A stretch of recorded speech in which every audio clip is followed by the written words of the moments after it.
What's going on, folks? And thank you for tuning in with me to another edition of the True Capitalist Radio broadcast. And, of course, I am your host, the man they call Ghost. And once again, folks, I want to thank you very much for tuning in with me. Before we get started on anything else, I want to remind everybody this is episode number 617, baby. Episode number 617 for all the folks that are keeping track of the True Capitalist Radio broadcast. And before we get into anything else, I want to say Happy Baller Friday to everybody out there who's listening on the internets and throughout the world. Happy Baller Friday to everybody who's listening in. Thank you very much. Once again, this is episode number 617. It is September 14, 2018.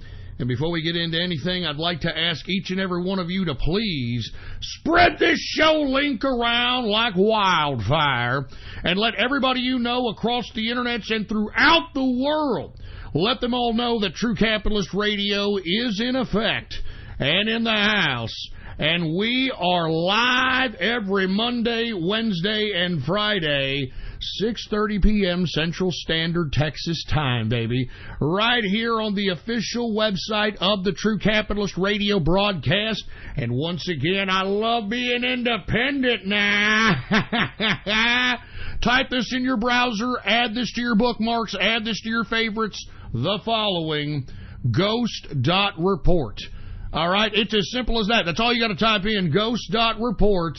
All right, not only is that the home of the True Capitalist Radio broadcast, but if you want to hear an archive of this broadcast, that's where you go. That's where you go and click on the archives. There's all kinds of goodies, all kinds of content on ghost.report, so spread it around like wildfire, all right? And by the way, I want to say what's going on to the True Capitalist Radio chat room. What's going on, baby? Happy Baller Friday to the True Capitalist Radio chat room and, of course, the Inner Circle. What's going on, my man? Anyway, folks, I'm not drinking today, so what I'm going to do is I've got myself a little bit of a styrofoam cola from a fast food joint called Whataburger, baby. I'm telling you, if you don't know what a Whataburger is, and you're missing out in life. Let's put it that way. Anyway, I want to say cheers to everybody out there on this Baller Friday. And for you folks that are just new to the broadcast, don't know what Baller Friday is, it's that day of the week where us capitalists look back upon the week, on our wages, on our labor, on the capital made, on the blood, sweat, and tears this weekend, or this week, I should say, and we bask in our success on Baller Friday. Do you understand? We bask in our success, because if you're not going to bask in it, no one's going to bask in it with you, baby. So I want to say cheers to everybody out there who is capitalizing, who's a true capitalist, and who is celebrating Baller Friday today, baby. And how do you celebrate it? You celebrate it with your favorite vice. All right, now, for a long period of time, my favorite vice was alcoholic beverages. We're trying to take a little bit of a step back on that. We're still drinking, but we're not doing it every day. You know what I'm saying? So whatever your vice is, whether it's an alcoholic beverage, whether it's a nice greasy cheeseburger, whether it's a gallon of goddamn Haagen-Dazs or one whole pie and one fork, regardless of what it is, I hope that you're partaking in it. Happy Baller Friday to everybody who's out there. Good God. Anyway, I want to remind everybody, please follow me on my only social media representation on the internet today, folks, and that is on Gab, folks, all right? Gab.ai is what you type in your browser if you don't know what Gab is, and get yourself a free account, for Christ's sake. It's the last bastion of freedom of speech and social media today, and once you're on Gab and you got yourself a free account, go ahead and follow me, baby. Go ahead and follow me under the name Politics Ghost. All one word, no underscores. Politics Ghost is the name to follow. Do you understand what I'm saying, baby? That's my only social media representation. If you see me or somebody representing to be me on any other social media, it's fake and gay. Fake and gay. And by the way, I want to say once again, if you want to be a part of the True Capitalist Radio chat room, then all you've got to do, folks, all you've got to do right now is do the following. all right? Go to my Gab account right now, Politics Ghost, all one word, no underscores, and you see that little click the subscribe button for premium content? Subscribe button for premium content. Go ahead, all right? Go ahead and click the subscribe button for premium content, and once you do, private message me on Gab and let me know your Discord chat name, and I will give you a private invitation to the True Capitalist Radio chat room. It's that damn simple, baby, all right? And by the way, let's go ahead and get some shout-outs on this Baller Friday in the True Capitalist Radio chat room. Who do we have here? We've got the God of Rage. What's going on, my man? We got Stillwaters in the house. Stagio. We've got Pepe the Frog. No Limit Ninja. Nat in the house. Metaform. What's going on, Hoodie? Distilling in the place. What's going on to Capitalist America? Bash. What's going on, Bash? How you doing, man? We got Australian Capitalist in the house and Andrew Smith. And once again, what's going on to everybody else that I may have missed that isn't in the chat room or maybe listening to me another area, on a phone, somewhere else? Cheers to you on this Baller Friday, all right? Now, typically I have a bunch of stuff to talk about, you know, at this particular time. But instead of doing that, what I'm going to do is I'm going to flip things a little upside down today. What I'm going to do is, since everybody's listening, we're going to take about 15 minutes of Ask Ghost questions, okay? And the reason I do this is because I'm having a lot of people requesting this via email, via Gab, via, you know, people that are in the chat room, etc. They really appreciate that little beginning segment. So we're just going to take 15 minutes. Ask me anything you want. All right? Ask me anything you want, and we'll go ahead and do this, baby. You know what I'm saying? Anyway, folks, let me go ahead and take a swig of this cola here, and I hope that you are having a Baller Friday,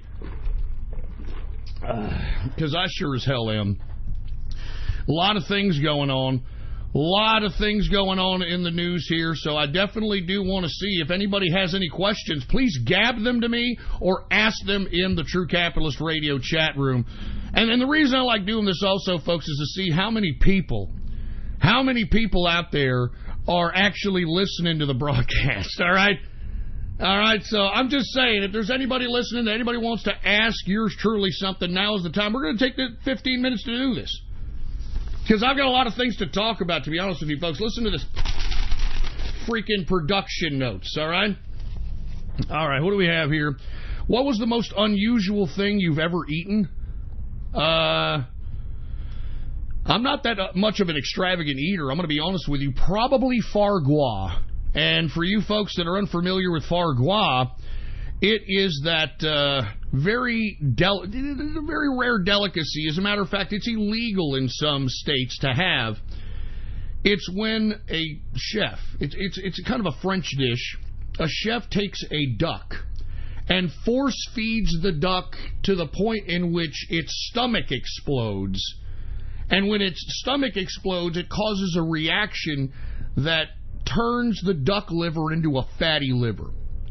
And what the chef does, it prepares that fatty liver as a pate or, you know, as the liver itself. And believe it or not, that right there is probably something that is very underrated. I know it sounds very drastic. I know it sounds very dramatic.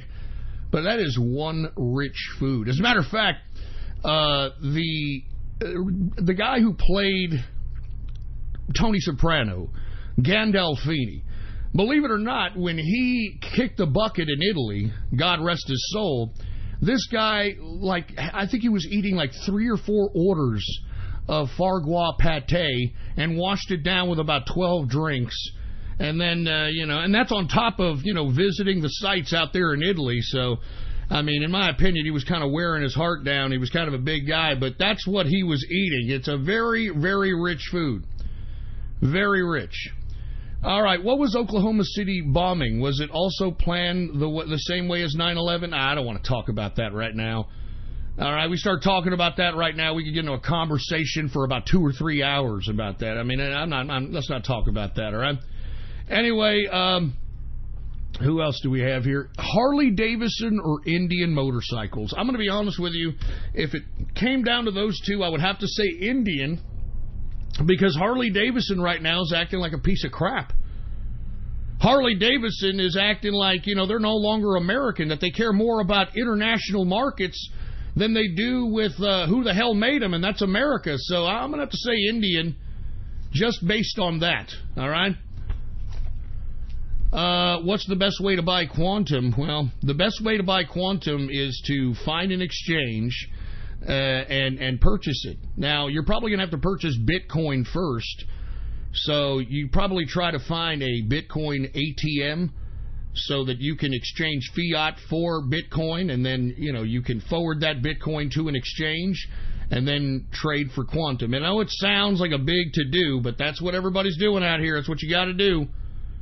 That's what you got to do, baby. And speaking of motorcycles, I do want to say I do like Jesse James. All right, not only his motorcycles, his cars, his guns. Unfortunately, he's been a little bit too rich for my blood. You know what I mean? Unfortunately, he's been a little too rich for my blood. I mean, to get a goddamn gun made by Jesse James, you're going to drop at least $30,000. You know what I mean?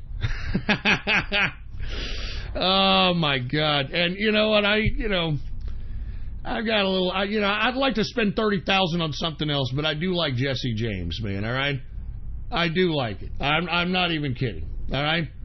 Anyway, who else do we have here? We've got. If you could visit one place in Australia, where would it be? Obviously, Sydney, baby. Sydney is the big city. It's got the big bridge. I remember seeing Sydney, Australia, when David Bowie filmed the video China Girl. Remember that? And not only that, he not only filmed China Girl there, he also filmed Let's Dance there. So both of those videos are kind of interesting. He was kind of a bizarre dude, old David Bowie. So that's probably why I'd want to visit, I'd want to go visit Sydney, man, the big city. I'm a big city man. I love the city. I remember I lived downtown in Austin, Texas. Anyway, let's continue going. We're going to take a couple more questions here. What are your thoughts on the Dalai Lama and what the Dalai Lama recently said about Europe? I don't know. I'm not familiar with what the Dalai Lama said about Europe, so unfortunately, I haven't really... I don't really have an opinion about that. I don't know what he said about Europe. If you can enlighten me on what the Dalai Lama said about Europe, I'll explain to you whether or not I have an opinion about that. Has your stance changed on the cryptocurrency Monero? No, absolutely not. I still think it's a shortened pattern or swing trading play. Now, I want to be honest with you, because there's a lot of people in the dark web, and I've said this during the cryptocurrency segment of the broadcast, because it's being used, because of its privacy component. That's why I believe it has somewhat of a future, because if it's being used in the underwebs, that means that there is there's a demand for it, I'm not even kidding. Is QTUM the most future-proof crypto since its blockchain can be upgraded without hard forking? Folks, I think QTUM is the future of cryptocurrency, man. You know what I mean? It's the future of cryptocurrency, and I'll talk about it later on in the broadcast when we're talking crypto. But that's why it's mine and the Inner Circle and the True Capitalist Radio chat room's biggest holding, at least for most of us. Now, the Dalai Lama, according to the True Capitalist Radio chat room, he has recently said Europe belongs to Europeans. Oh, well, man, no wonder the mainstream media hasn't said that about the Dalai Lama. Hey, Lama, that's pretty good, huh? Europeans belong to Europeans. I mean, much props to the Lama. And he should know, because remember, he is a leader of a people where he's no longer allowed. I mean, the Chinese will not allow him in Tibet anymore, even though he leads the people. So, in my opinion, I mean, that's pretty based. That's pretty based Lama. All right, that's pretty based Lama, if I don't say so myself. All right, pretty based Europe belongs to Europeans. Well, tell that to the Europeans, man, because lest we forget that it was the Europeans that opened up their arms to this migrant situation, and now they're in the current situation they're in, man. So I agree. I agree that Europe belongs to Europeans, but try to tell that to the Europeans, man. Try to tell that to the Europeans. All right, we'll take a couple more questions, then we're going to go ahead and move on to cryptocurrency talk. I know everybody wants to talk about the markets here, especially after the recent contraction. We are bouncing back, and I'm sure everybody's heel kicking, etc. So we'll go ahead and talk about that. Anybody has any more questions, go ahead and send them, and then we're going to move on with the broadcast. And while you are thinking of other questions, I'm going to go ahead and take another swig of this fucking Coca-Cola. Oh, yeah, and by the way, if you're wondering, I'm all Coca-Cola, no goddamn Pepsi. If you give me a Pepsi, I'm going to throw up. I could tell the difference. I'm not even kidding me. You give me a Pepsi and try to pass it off as a Coke. Not only will I know, but I'm going to throw up all over your ass. I'm not even kidding. It's so goddamn disgusting. I'd throw up nasty chicken grease and corn oil and cream of wheat with 5-day-old cereal and stomach plasma. All right? Because you're going to give me a goddamn Pepsi. I hate Pepsi. Anyway, just wanted to say thanks for the Raspberry Pi idea for staking quantum. Hey, no problem. And I know it only draws 3.0 watts. That's what I'm saying. That's what I keep telling people out there, man. Just on the staking alone, you're going to be making money on QTUM. And that's just for holding it. Just wait till the value goes up, and we'll talk about that here in a minute. Anyway, somebody in the chat room is saying RC Cola. Man, you're going old school, man. You're going old school with the RC Cola. I could palate RC Cola. All right? Like, I like Dr. Pepper, but I could palate a Mr. Pibb, you know? I could palate a Mr. Pibb. Anyway, with that being said, thank you guys for beginning the Baller Friday segment with some questions. I guess we'll go ahead and start discussing some of the financial components of the broadcast on this Baller Friday. Now, folks, once again, throughout the week, we've been seeing lots of contractions in the cryptocurrency markets, okay? And I know that the business media, the mainstream business media, has been trying to hype that, oh my God, it's the end of crypto. This is worse than the dot-com bust. No, it's not. Okay, I keep telling people this, that right now, let's take a listen to the market capitalization since we are bouncing back. We're bouncing back from contractions. I mean, the last contraction, we were down to about $190 billion market cap for the entire market. Right now, folks, the market capitalization of the entire crypto market is $201 billion. $201 billion. Now, the reason I keep telling you folks that cryptocurrency is at, like, literally not even the crawling phase of infancy is just based on that market capitalization alone. I mean, $201 billion market capitalization, that is nothing. That is nothing. I mean, you compare how many people are on this earth, which is 7.7 billion people, how much of that market capitalization represents those 7.7 billion people? Probably not even 20 or 30 million people, believe it or not. I think it might even be less, if you want my opinion. But let's be a little liberal and let's say that 20 or 30 million people comprise this $201 billion market capitalization. That's not even a scratch on the surface. That's not even a drop in the bucket when it comes to the potential of cryptocurrency. And lest we forget, folks, that cryptocurrency is a currency. It's not some stock. It's not a piece of technology like you buy, like a piece of software like Photoshop.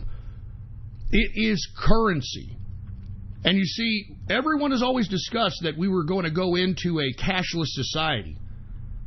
Well, folks, we are slowly heading into that direction. But what cryptocurrency offers is an alternative to the big banks which have been in control of fiat currency for the past several hundred years.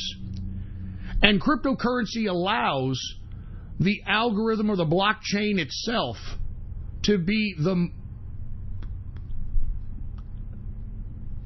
centralized figure, the centralized entity on how many cryptocurrencies are going to be produced. It's not down to a chairman of the Federal Reserve. It's not due to an individual. It's purely automatic. And you don't need a Federal Reserve with cryptocurrency.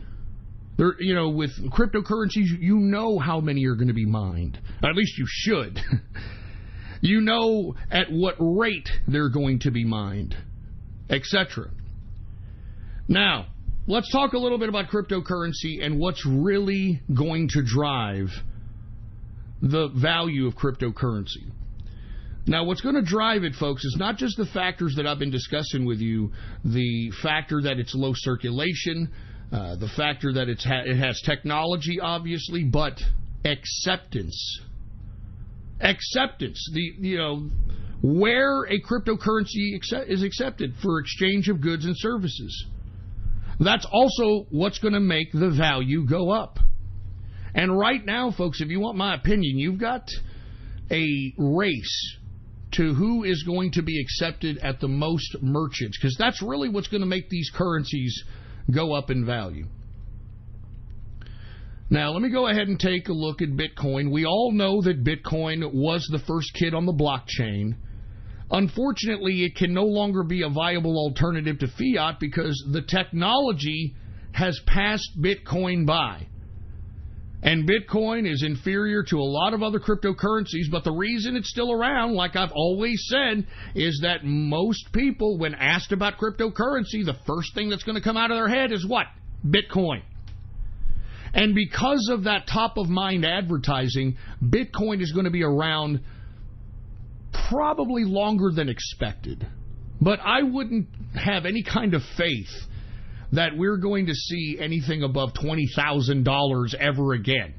I mean, we shouldn't have even seen a $20,000 Bitcoin. That is just pure over-speculation. There's nothing backing up Bitcoin outside of the acceptance. There's no smart contract technology. The transaction fees are always ridiculous. The transaction time is fucking slow as hell. But the only reason that it's still around, folks, is because the acceptance. And not just acceptance in merchants, but acceptance in the exchange investment community. Meaning that you have to have Bitcoin to exchange most of the time for any other cryptocurrency that you want to buy. So by default, just by the exchanges pairing Bitcoin with other cryptocurrencies, this provides a demand, artificial that is, that in my opinion is going to continue to sustain Bitcoin for at least another few years. But do I believe it's going to be $20,000, $30,000, $40,000? Fuck no, absolutely not. Do not believe that crap, all right? Do I think there's going to be a run on Bitcoin because of speculation? Absolutely. But these so-called experts that the mainstream business media is having out here are just, they're fucking lying their ass. They're pulling that out of their ass. I mean, based on what? Based on what? 40,000 Bitcoin. Based on what? You can't say it. Other than over-speculation, that's all there is to it. Anyway, let's get to Bitcoin, folks. Bitcoin, BTC. Current market capitalization for Bitcoin is $112 billion market cap. The circulating supply is 17.2 million in circulation. In the past 24 hours, Bitcoin has gone up slightly. It is up 0.13%. Current price for Bitcoin, folks, is $6,512.81 per Bitcoin. Now, the big up-and-comer since the contraction is Ethereum. Now, once again, folks, I'm not long-term on Ethereum anymore. I do believe it's going to see another run-up. I seriously doubt at this point, because Ethereum's technology has been proven non-reliable and unsecure in some capacities. This is why you've seen such a traumatic decrease in the Ethereum price. At its highest, it went as high as $1,200. But let's be honest, the guys who run this coin, they're treating the coin like it was an iPhone. And what do iPhones do? What does Apple do with iPhones? They build an iPhone, they just sell it to the consumer, and the consumers become the beta testers. I remember a point in time in technological history where the company would purposely send out the product or software to people that knew what they were doing, and they were called professional beta testers, and they would attempt to work out any exploits or any security flaws or any kinks in the software. That's what these assholes are doing at Ethereum. I mean, if you take a look, folks, some kind of exploit in their smart contract almost jeopardized some funds at Binance. I'm not even kidding. You can look that up. But according to Binance, funds are safe-oo, so we'll see, right? Anyway, we saw Ethereum go under $100. Or, excuse me, under $200. Excuse me, not under $100. No, whoa. Under $200. It was in the $180 range at the last contraction, and it has since gone up since then. Let's take a look at it. Ethereum, ETH, current market capitalization is $21 billion market cap. The circulating supply, 101 million in circulation. And lest we forget, folks, there is no total circulation for Ethereum. There is no end circulation. So in my opinion, it's an overrated Dogecoin. The only thing that makes it worth a crap is the smart contract technology, and that's it. And their smart contract, let's be honest, folks. Have you heard of a working model of Ethereum, of smart contracting? Aside from Crypto fucking Kitty, have you heard it? No, you haven't. So, I mean, and look, have you seen the people who run Ethereum? Look like complete and total pause holes, for Christ's sake, man. This Vitalik asshole, have you seen him? What a joke. I mean, whatever. Anyway, Ethereum has gone up 0.29%. Ethereum's price right now, $211.57 per Ethereum. Let's get to Bitcoin Cash, folks. It's also on the slide side here, even though we're starting to see a little bit of a pickup in the crypto markets. Bitcoin Cash right now, it is down, but I still like Bitcoin Cash. Why? Because I like the price. If it could keep the price under about $2,500 to $3,000, it's a feasible alternative to fiat currency. The block sizes are way bigger. The transaction speed is faster. The transaction fee is smaller. I mean, this is a nice alternative to fiat currency. Lest we forget, Bitcoin Cash is now starting to be accepted most anywhere Bitcoin is accepted. So this is one I kind of like to look at from time to time, because I personally believe if this could be a perfect alternative to fiat if it doesn't go over $3,000. Because once it goes over $3,000, then we're in over speculation territory, and it doesn't even make sense to accept it as a business, because it's just too many fluctuations, too much volatility. But I like Bitcoin Cash here, like I said, for the next 6 months, man. Let's take a look at it. BCH, current market cap is $7.7 billion market cap. The circulating supply for Bitcoin is 17.3 million in circulation. In the past 24 hours, Bitcoin Cash has gone down 3.65% decrease. Current price for Bitcoin Cash is $449.70 per Bitcoin Cash.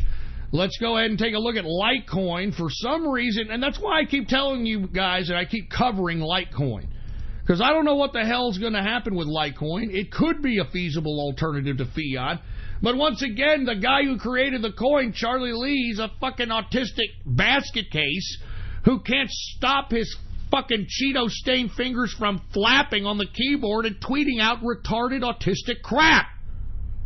So I don't know what the hell's happening to Litecoin. All right, but I keep covering it because, I mean, there's a lot of people invested in it, man. It's one of the top coins. Where it's going, who knows? All right, Litecoin, $3.2 billion market capitalization. The circulating supply for Litecoin is 58 million in circulation. In the past 24 hours, Litecoin has gone up 3.79%. Current price for Litecoin is $56.49 per Litecoin. Let's go ahead and get to Monero, shall we? Now, Monero, once again, I kind of have mixed feelings about Monero. I've always said it was a short swing pattern trading play, so to speak. But because, once again, it's being accepted as exchange of goods and services in the underwebs, this may be a viable alternative for at least a 1 year, 2 year hold, possibly. All right. Now, lest we forget, we've got Zcash, which is their main competitor, which, you know, even though Zcash is not in the supposed underworld being accepted because of its privacy component, I believe that we're going to have some wealthy people look into Zcash as a place to hide wealth. And why do we know that, folks? Because J.P. Morgan is invested in it. And if J.P. Morgan is invested in it, why do you think they would invest in it? Come on, man. I wouldn't be surprised if J.P. Morgan is moving shit out of fucking Zcash right now. But regardless, folks, let's get to Monero. XMR is the symbol. Current market capitalization for Monero, $1.9 billion market capitalization. The circulating supply is 16.4 million. In circulation, in the past 24 hours, Monero has gone up, folks. 4.37% increase in a 24-hour period. Current price for Monero, $117.03 per Monero. I'm telling you, Monero, it's starting to look like something, man. Starting to look like something. Anyway, let's take a look at Dash. Now, what was I talking about when it comes to cryptocurrency's value? Acceptance. Acceptance. We're seeing a lot of acceptance of Dash in South America. I mean, they're using it right now in Venezuela as an alternative to fiat because their fiat currency is shit. So this is why we're seeing increases in Dash, because South America is using it as a means of exchanging goods and services. It's very widely accepted. I read an article recently that Dash is accepted at over 8,000 merchants. So once again, that's another thing that's going to keep cryptocurrency valuable, is acceptance. Let's take a look at Dash. And before I get to Dash, folks, I do want to remind everybody to take a look at these Dash Genesis Dash mining contracts. All right? Take a look at these Dash Genesis Dash mining contracts, folks, if they're still available. I'm not even sure if they still are. But go ahead and take a look at my Gab if you want to click the link and take a look at it. It's very lucrative right now considering the Dash prices. And I'm just trying to plant seeds. I mean, there's a lot of folks that are in the True Capitalist Radio chat room in the inner circle that have already gotten dibs on the Dash contracts. And dare I say, the Monero contracts aren't looking too bad either. So might want to check those out. Once again, Genesis-mining.com. You know, the Genesis dash, a little dash, mining.com. And if you're going to get yourself a damn contract, use the discount code, baby. Everybody's got to use the discount code. And the discount code is WEA296. Once again, the discount code is WEA296. Once again, eyeball that Dash contract. 2 years, daily deposits in your digital wallet. It's very lucrative as far as I'm concerned. Lest we forget, Dashes went as high as $1,600 at its peak. Let's take a look at it right now. Market capitalization for Dash is $1.5 billion market cap. Now the circulating supply for Dash, 8.3 million in circulation. Now what's the total supply for Dash? Because there is a total supply. It's 18.9 million. After 18.9 million, there will be no more Dash minted. So at least you know, as somebody who's invested in the coin, there's going to be a max supply. It's not going to be a fucking Dogecoin that keeps mining itself forever and ever and ever. So anyway, with that being said, Dash has seen some sell-offs today. It is down 1.34%. Current price for Dash, folks, $191.16 per Dash. Now, once again, I'm just telling you all about the Dash, the contracts, the mining contracts, because they are lucrative, and get them while they last. All right, that's all I'm saying. Anyway, let's take a look at another coin here. Let's take a look at Zcash. Zcash in the house. ZEC. Current market capitalization for Zcash is $569 million market cap. The circulating supply, a very, very low 4.7 million in circulation. In the past 24 hours, ZEC or Zcash has gone up 1.11% increase. Current price for Zcash, $118.77 per Zcash, baby. All right, let's go ahead and take a look at Quantum, folks. All right, QTUM. And once again, if you're not loading up on QTUM right now at these low prices, just for the staking component of the coin, then I don't know what the hell your problem is. All right, we've got a couple more days for the QTUM hackathon, which is Quantum's way of trying to get decentralized application developers so that they can develop applications on their smart contract technology, work out the kinks, etc. So that's what the hackathon is. It's kind of a beta testing for the x86 virtual machine that we're all waiting for, that in my opinion is going to revolutionize the way we interact and integrate cryptocurrency and blockchain technologies. Once again, if you're not accumulating at these prices, you're an idiot, or you're an utter idiot. Anyway, QTUM market capitalization right now is $318 million market cap. The circulating supply is $88 million in circulation. My apologies. $88 million in circulation. In the past 24 hours, Quantum has gone up 3.32%. Current price for Quantum is $3.60 per Quantum right now. And I'm telling you, man, I've got people in the inner circle that got like 1,000 Quantum, and they're staking like every goddamn 15 days, man. I mean, that's better than any financial instrument on Wall Street. That's what I'm saying, man. Come on, man. Come on. I'm just trying to plant seeds. I'm just trying to make better capitalists. That's all I'm trying to do, all right? Anyway, folks, we're going to continue on here. Let's go ahead and talk a little bit of 42 Coin. Once again, the reason I like 42 Coin is because of low circulation. And not to mention, myself, the inner circle, we're trying to accumulate as much as we can of it to provide scarcity of the 42 Coin. Why would you do this? Well, first of all, it will be a legitimate coin if it were under SEC regulations, because there was no ICO in 42 Coin's birth. So right off the bat, it is going to be a coin that will be accepted even under SEC regulations. Now, because there's only 42 coins in circulation, that means that the scarcity of the coin by default will create value, specifically when people use this coin as a means of long-term investment or as a means of hedging against market contractions. And I like it, man. I've got a whole bunch of 42 Coin. I'm trying to acquire more 42 Coin. So let's go ahead and take a look at it. 42 Coin. Market capitalization is $1 million. The circulating supply for 42 Coin is 42 coins. That's it. That's all. In the past 24 hours, 42 Coin has gone down 2.57%. But the current price for 42 Coin is $25,315.76 per 42 Coin.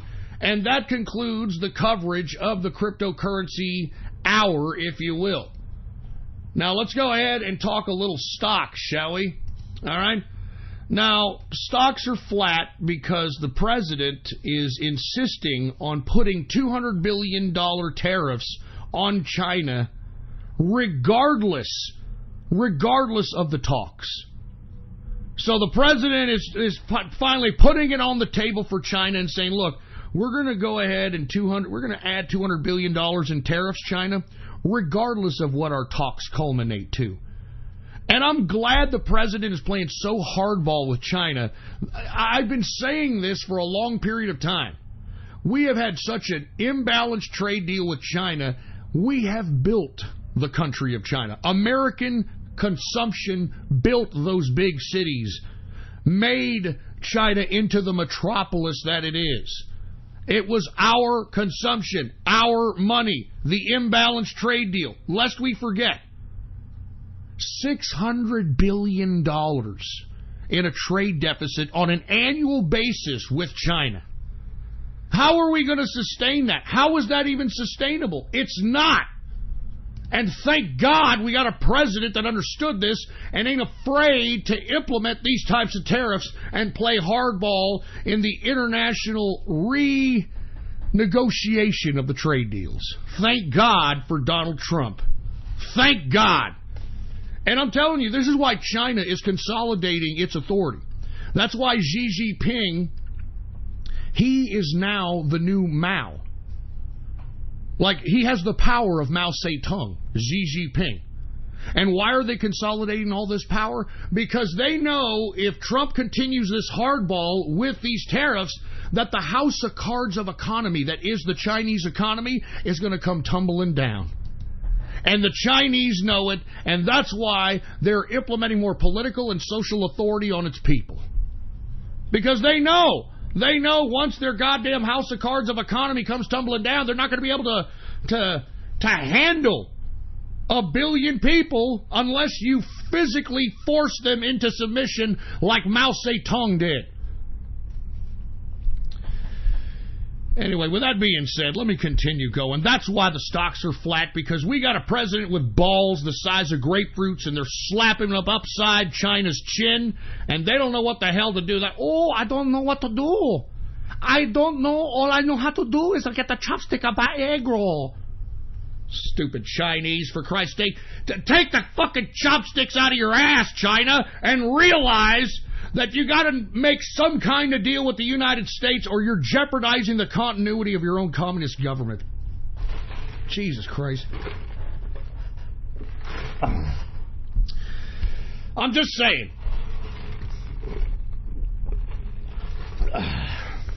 Excuse me, folks. I had to take a drink there. Almost had a Hillary Clinton moment. I still may have one. I'm okay. Don't worry about it. Let me get a glass of water and hawk a big fucking green loogie in it, and I should be okay, just like Hillary. Anyway, let's continue. Dow Jones Industrial, it is up today, even though it's flat. It is up 8.68 points, a percentage increase of 0.03%. The current, closing out, I should say, the Dow Jones Industrial at 26,154.67 points for the Dow Jones Industrial. We're at all-time highs, baby. You know we're in the Trump economy. These are all-time highs.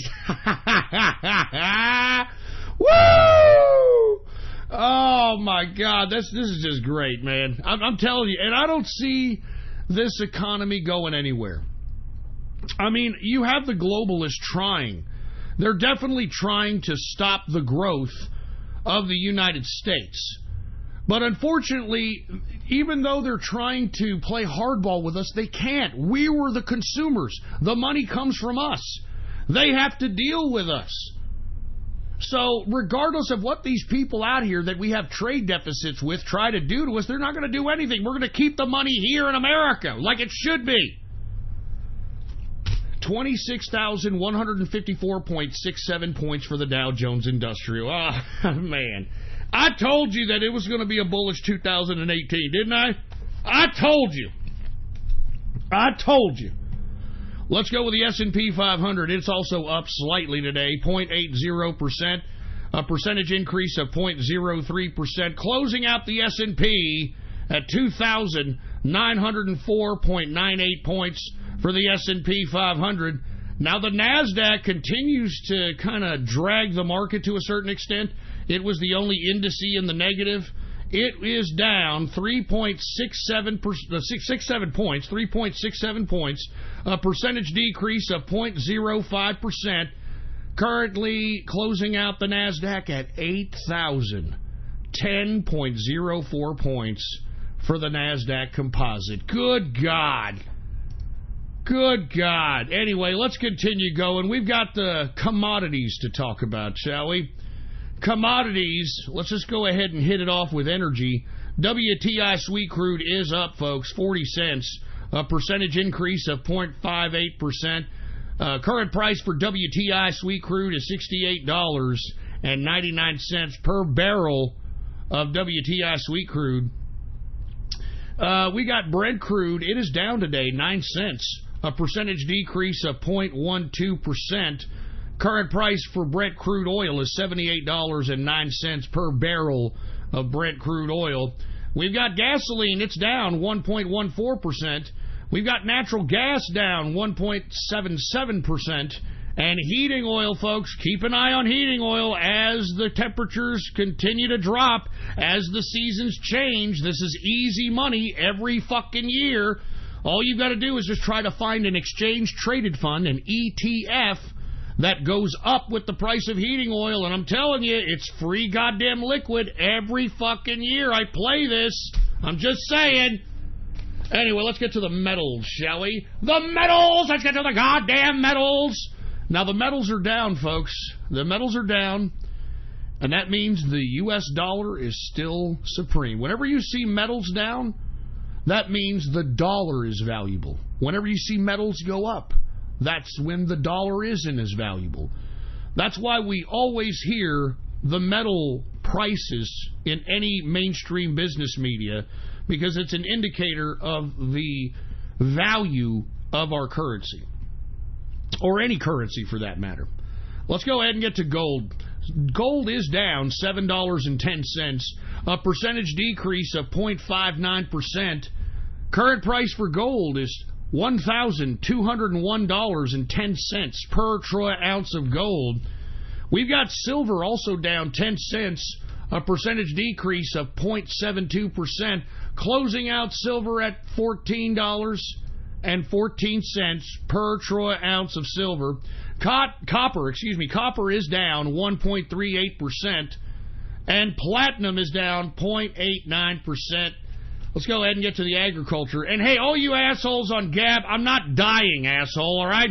All right? I mean, you have to understand, I talk a lot. I'm a businessman. I'm a capitalist. You understand? I'm always talking.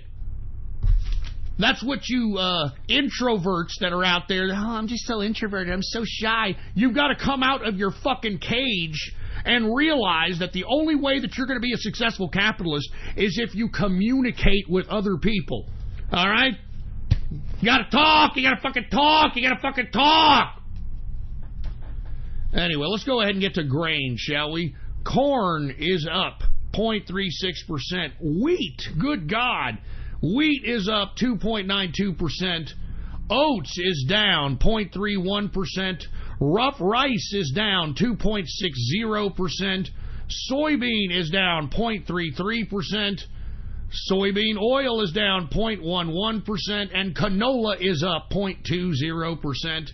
Let's go ahead and get to the soft, shall we? We've got cocoa, the base for chocolate. It's finally coming down. It is down 4.15% decrease on the day. I wonder if they got a little bit of a quarantine on that. Ebola, Ebola. Anyway, cocoa, for all those that don't know, it's actually produced out of Africa. Go away. Anyway, coffee, all right, it is down 0.94%.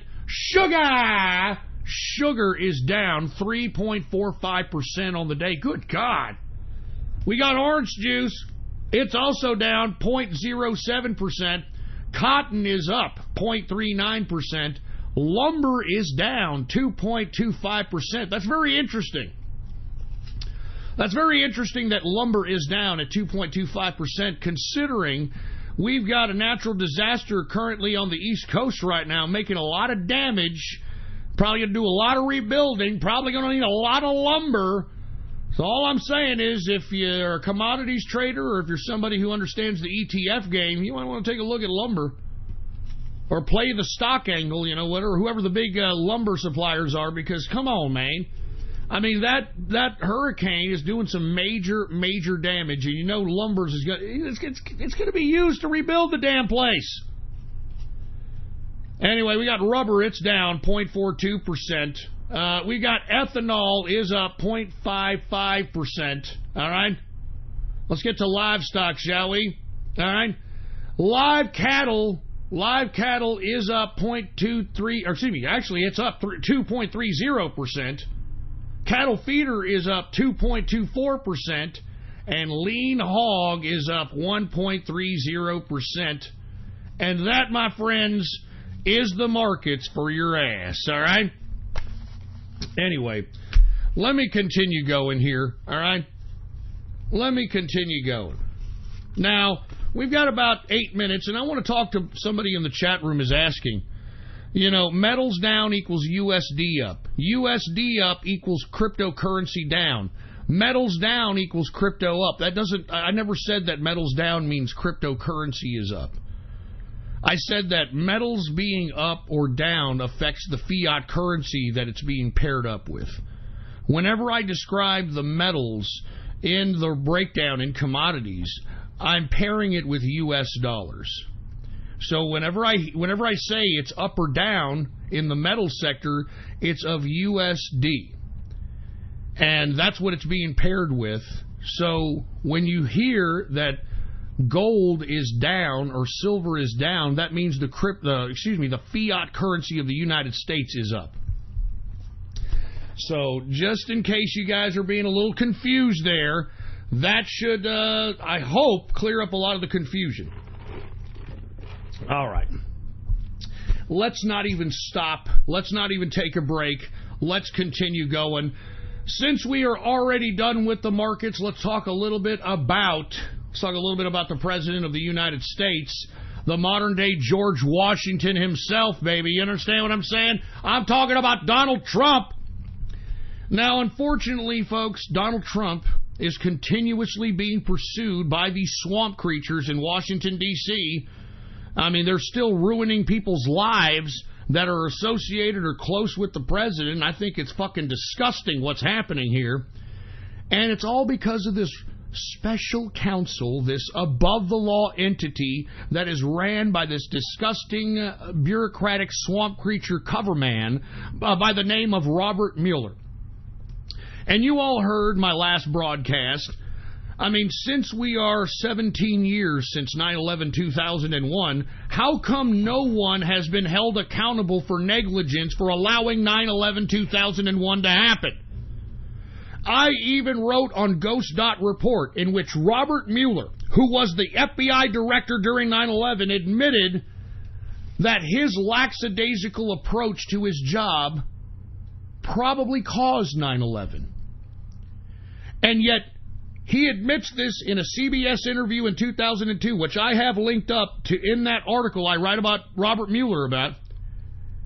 And yet he has the authority now to have this above-the-law special counsel that is utilizing the law of the land to intimidate people in a politicized, biased fashion.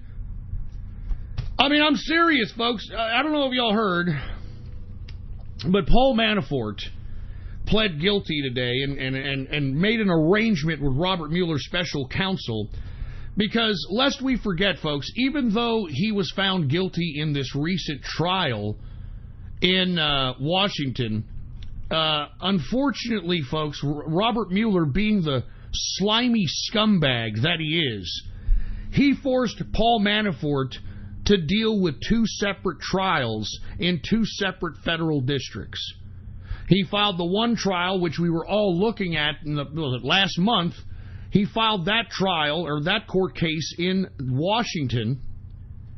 And he filed another court case against Manafort, which would have gone to trial in the New York Southern District, the Southern District of New York.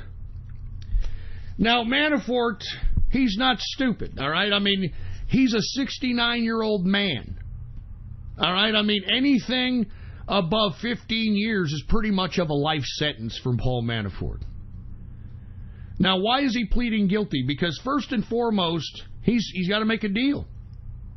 He's got to make a deal because the president at this point cannot pardon Paul Manafort, because the optics of such a pardon would give so much political credibility to the Democrats that unfortunately it's not worth doing.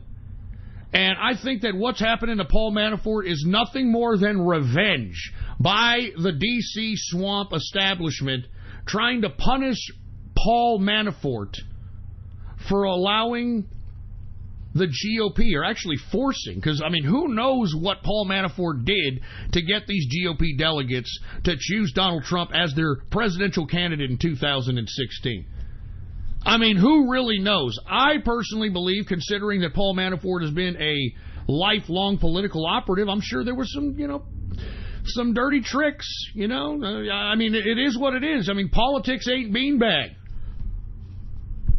But either way, folks, Paul Manafort is pleading guilty because he's got this disgusting, rogue, politically weaponized special counsel going after him, and he's got to make a deal. So what deal did he make? Okay? I know the mainstream media isn't going to tell you about this. They're going to quote some bullshit Department of Justice spokesperson who is now making the headlines of these left-wing, mainstream media news headlines in that, time is up for Donald Trump to pardon Manafort. The time is up. Sorry. Pardon Manafort for what? Remember, the reason that Robert Mueller's special counsel is around, it was to find some connection between Trump and Russia-Trump. And after 2 years and over $25 million of taxpayer money spent on this ridiculous, stupid special counsel, they have found nothing. They have found no connection with Russia-Trump whatsoever. Nothing. I mean, look at Papadopoulos. That was supposed to be the main guy. Oh, George Papadopoulos. Oh, my God, look at, he's going to plead guilty. 14 days in prison, and it was a big nothing burger. Okay? I mean, that was supposed to be the main guy. Now the mainstream media is claiming, oh, no, Paul Manafort, he's turning state's evidence. He's gonna backstab the president. Shut the fuck up, you stupid, dumb leftist. You don't know your ass from your elbows, man. I'm telling you, you goddamn leftists are a bunch of goddamn anal secretion, piggish, power-bottom, fruit bowl, dog-farting, fetish-loving pieces of trans-testicle turd burglar shit. You don't know shit. You don't know nothing. So what did Paul Manafort do? All right, Paul Manafort, in pleading guilty in this case with, because remember, he had 2 trials. He already had one. He's pleading guilty on the second one. In pleading guilty, Manafort will have a 10-year cap for how long he will be in prison. So Mueller, if he decides to ask for a sentence for Paul Manafort, it can't be any more than 10 years. Okay?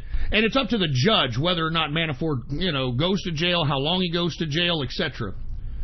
But once again, Manafort in this deal will have a 10-year cap on how much time he can do in relation to this pleading guilty.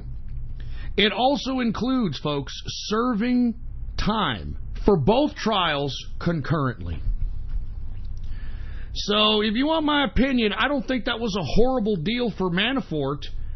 Now, I don't understand, what does Manafort have, which is nothing, on Trump to even, I just don't understand what Robert Mueller's trying to do here. All he's trying to do is trying to discredit the name of Donald Trump so that he can make him unelectable for 2020.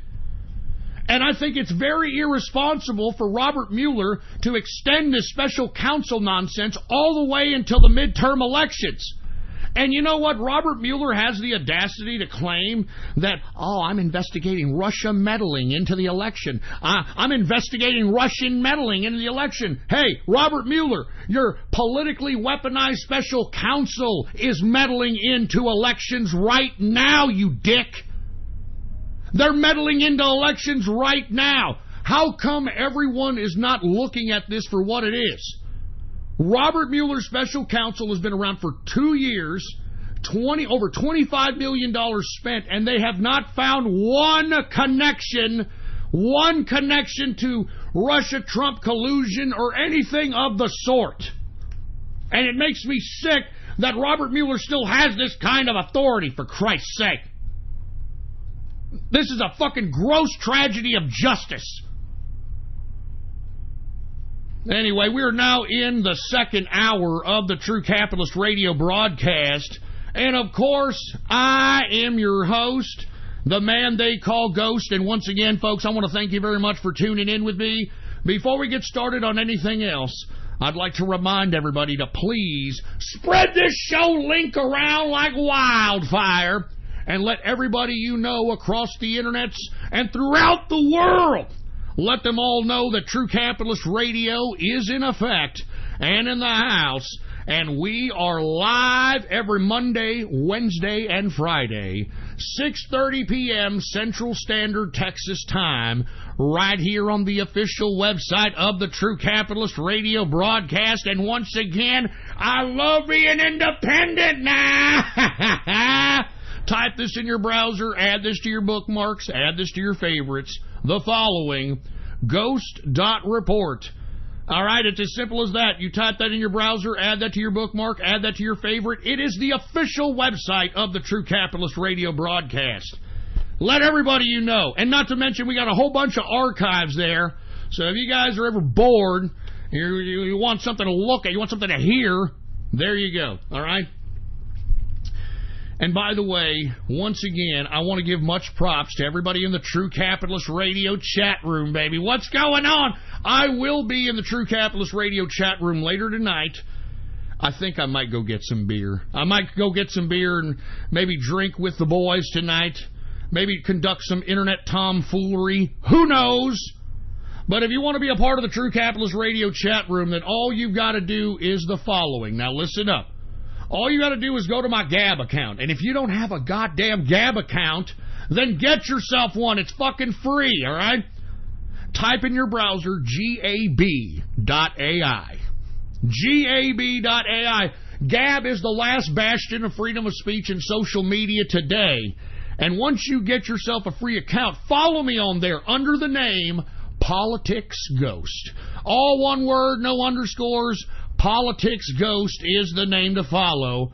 And by the way, if you do want to be a part of the True Capitalist Radio chat room, all you've got to do, once again, is go to my Gab account, Politics Ghost, and click the subscribe button for premium content.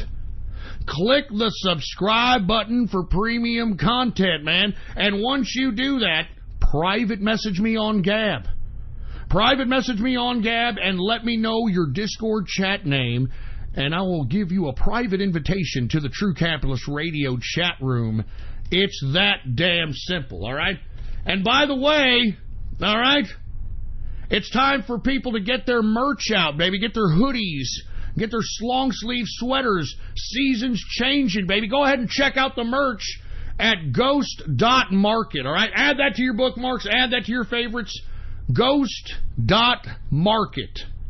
I know, these are easy domain names, man. Easy as pie to remember. Ghost.market. You can't beat it. Anyway, now that we got that all out of the way, once again, Paul Manafort pleads guilty in his second trial against Robert Mueller and his special counsel. And in pleading guilty, Manafort will have a 10-year cap for how long he can remain in prison, and he will also serve time for both trials consecutively.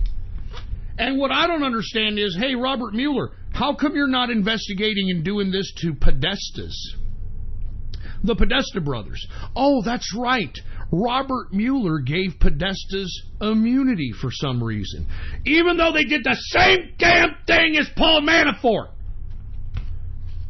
I mean, they weren't registered as foreign agents, and they were doing the same Ukraine work as Paul Manafort. And yet, do you see Robert Mueller going after the Podesta brothers as aggressively as he's going after Manafort? No! And I wonder why that is, Robert Mueller. Huh? Do you like Tony Podesta's taste in artwork? Is that it? Huh? You like going to Tony Podesta's house there, Robert Mueller? Huh? With these Washington, D.C. soirees, having paintings of sexually abused children on the wall? Is that something that gets you off, Robert Mueller, you sick fucking swamp creature? How do you sleep at night? How the fuck do you sleep at night, Robert Mueller, for Christ's sake? I mean, you all know this, right, folks? The Podesta brothers were doing the same Ukraine work. As a matter of fact, they were not only just doing the same Ukraine work with Manafort, they were working with Manafort! For fuck's sake! But of course, Robert Mueller isn't going after that. He gave the Podestas immunity, so you got to figure that out for yourself. You got to figure all that out for yourself, for Christ's sake. But I'm going to say this one last time. Robert Mueller's special counsel shows and proves that there is a double standard of justice. If you're a Democrat, folks, you can get away with literal murder. Rest in peace, Seth Rich. You can get away with anything if you're a Democrat. If the FBI is investigating you as a Democrat, it doesn't matter. They're going to take a lackadaisical approach. They're going to pretend that, oops, I don't remember that. I forgot that. They're going to conveniently be negligent and incompetent when you are being investigated by the FBI and you're a Democrat. But God forbid you're a Republican. God forbid you're a Republican and are being investigated by the FBI, because they're going to crawl up your ass and everybody who ever affiliated you's ass up with a microscope and try to find anything to put you in jail. It's fucking disgusting. I'm telling you, man, what a disgrace. What a disgrace. And you know, by doing this, these people are jeopardizing the very integrity of our institution of justice. They don't give a shit. These people are sick scumbags. How they sleep at night is beyond me, man. How these people sleep at night is beyond me. Anyway, let me move on to another subject. We're going to stick to the president. But I want to talk about, once again, the president and Puerto Rico. Because the mainstream media continues to bring up this Puerto Rico nonsense. And I'm sick of it, okay? I'm sick and tired of it. I mean, lest we forget, folks, that fucking Puerto Rico is $60 billion in debt. $60 billion in debt, okay? When Hurricane Maria came along, it wasn't the hurricane that caused all this death and tragedy, okay? As a matter of fact, most people were pretty much okay after the hurricane. What killed people was post-hurricane. The fact that the infrastructure was not built properly and people couldn't get proper electricity for months on end, and maybe even up until now.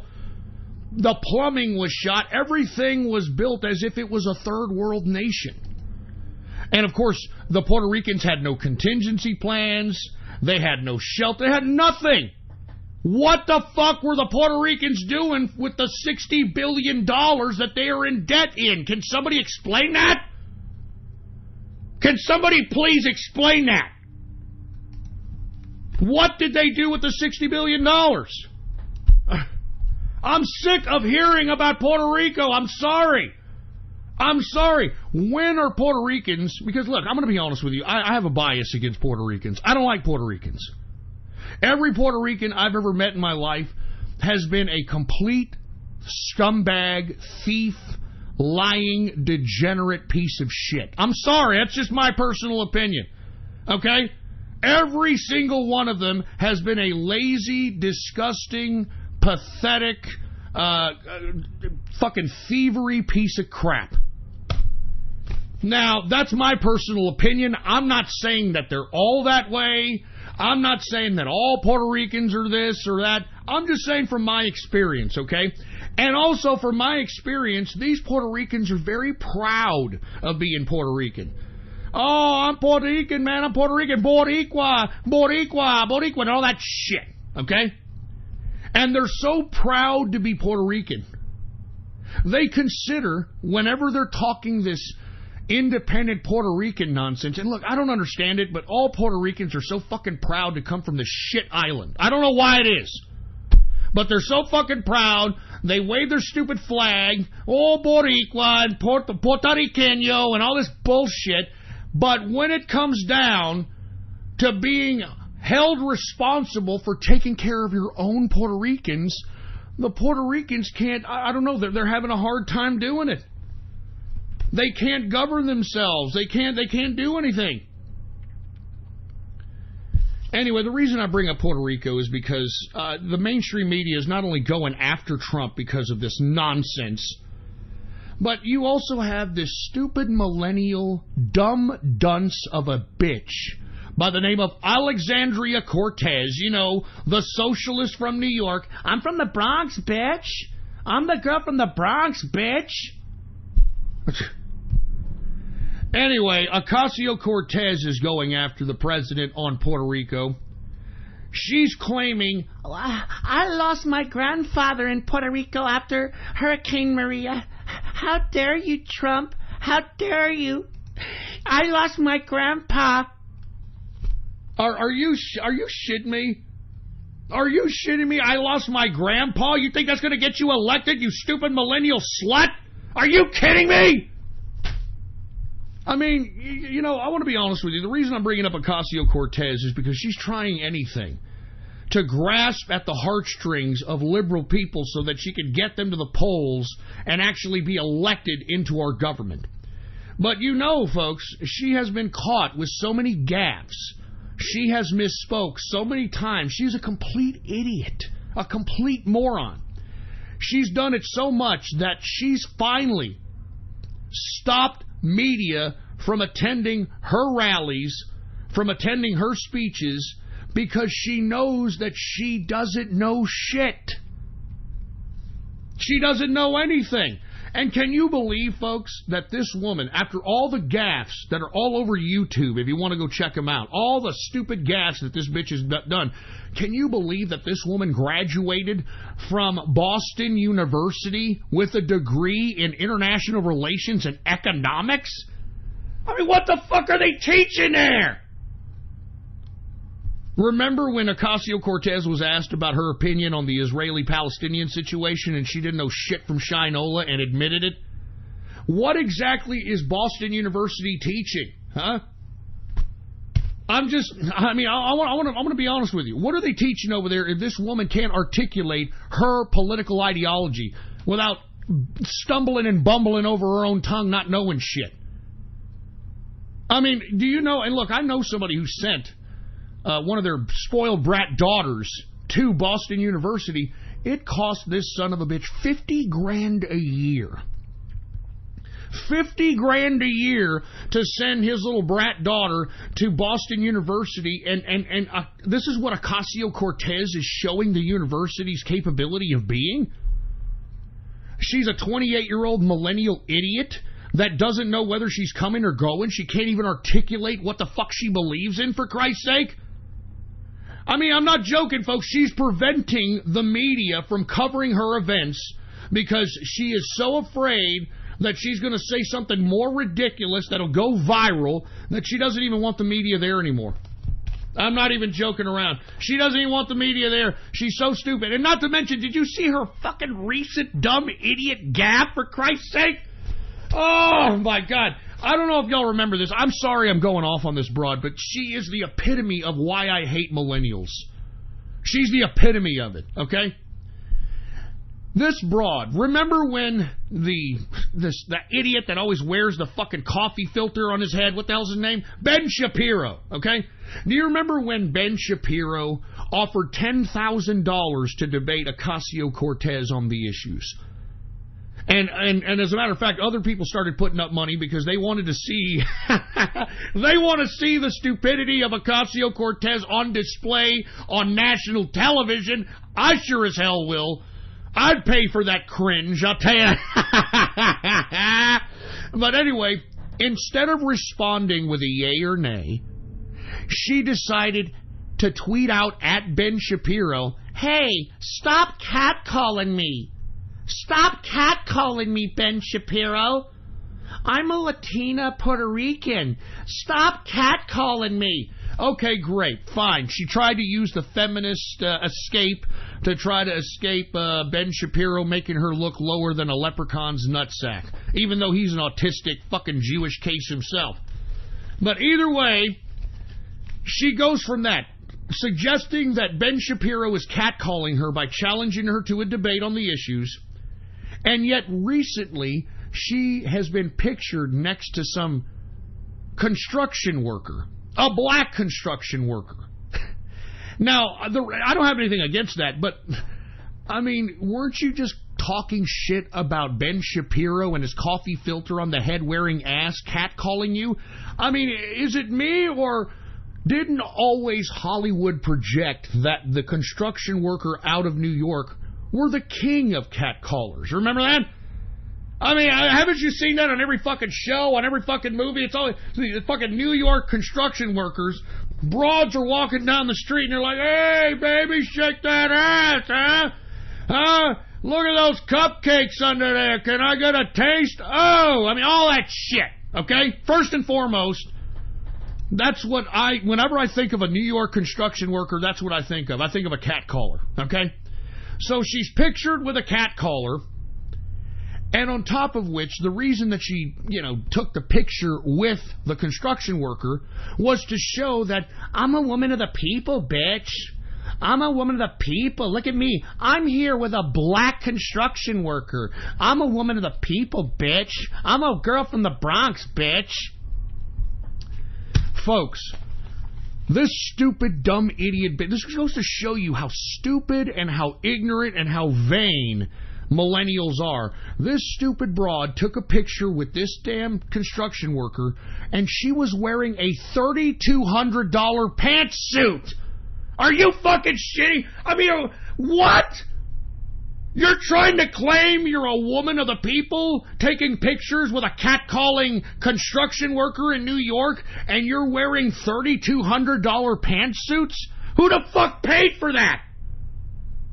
I mean, the fucking hypocrisy of these goddamn fucking socialists, man. The hypocrisy, man. It should piss me. It should piss you off. It pisses me off. Good God, man. I'm a woman of the people, bitch.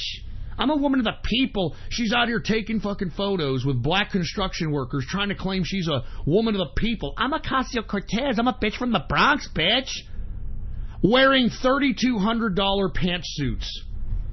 And not to mention, I mean, being such a pious woman of the people, where the fuck did she get $3,200 so she could buy a pantsuit? I thought this bitch was Pole, right? I'm a Puerto Rican bitch. I'm a girl from the Bronx, bitch. Oh, my God. I'm just saying, man, I am tired of Ocasio-Cortez. As a matter of fact, I'm tired of millennials. I mean, she is the poster child of what millennials are at this point in time.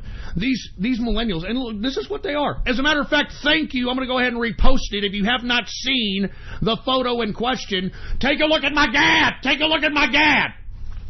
$3,200. As a matter of fact, I'm sorry, $3,500 if you add the fucking $500 pumps that this bitch had on in the picture. My apologies. I'm undercutting it, for Christ's sake.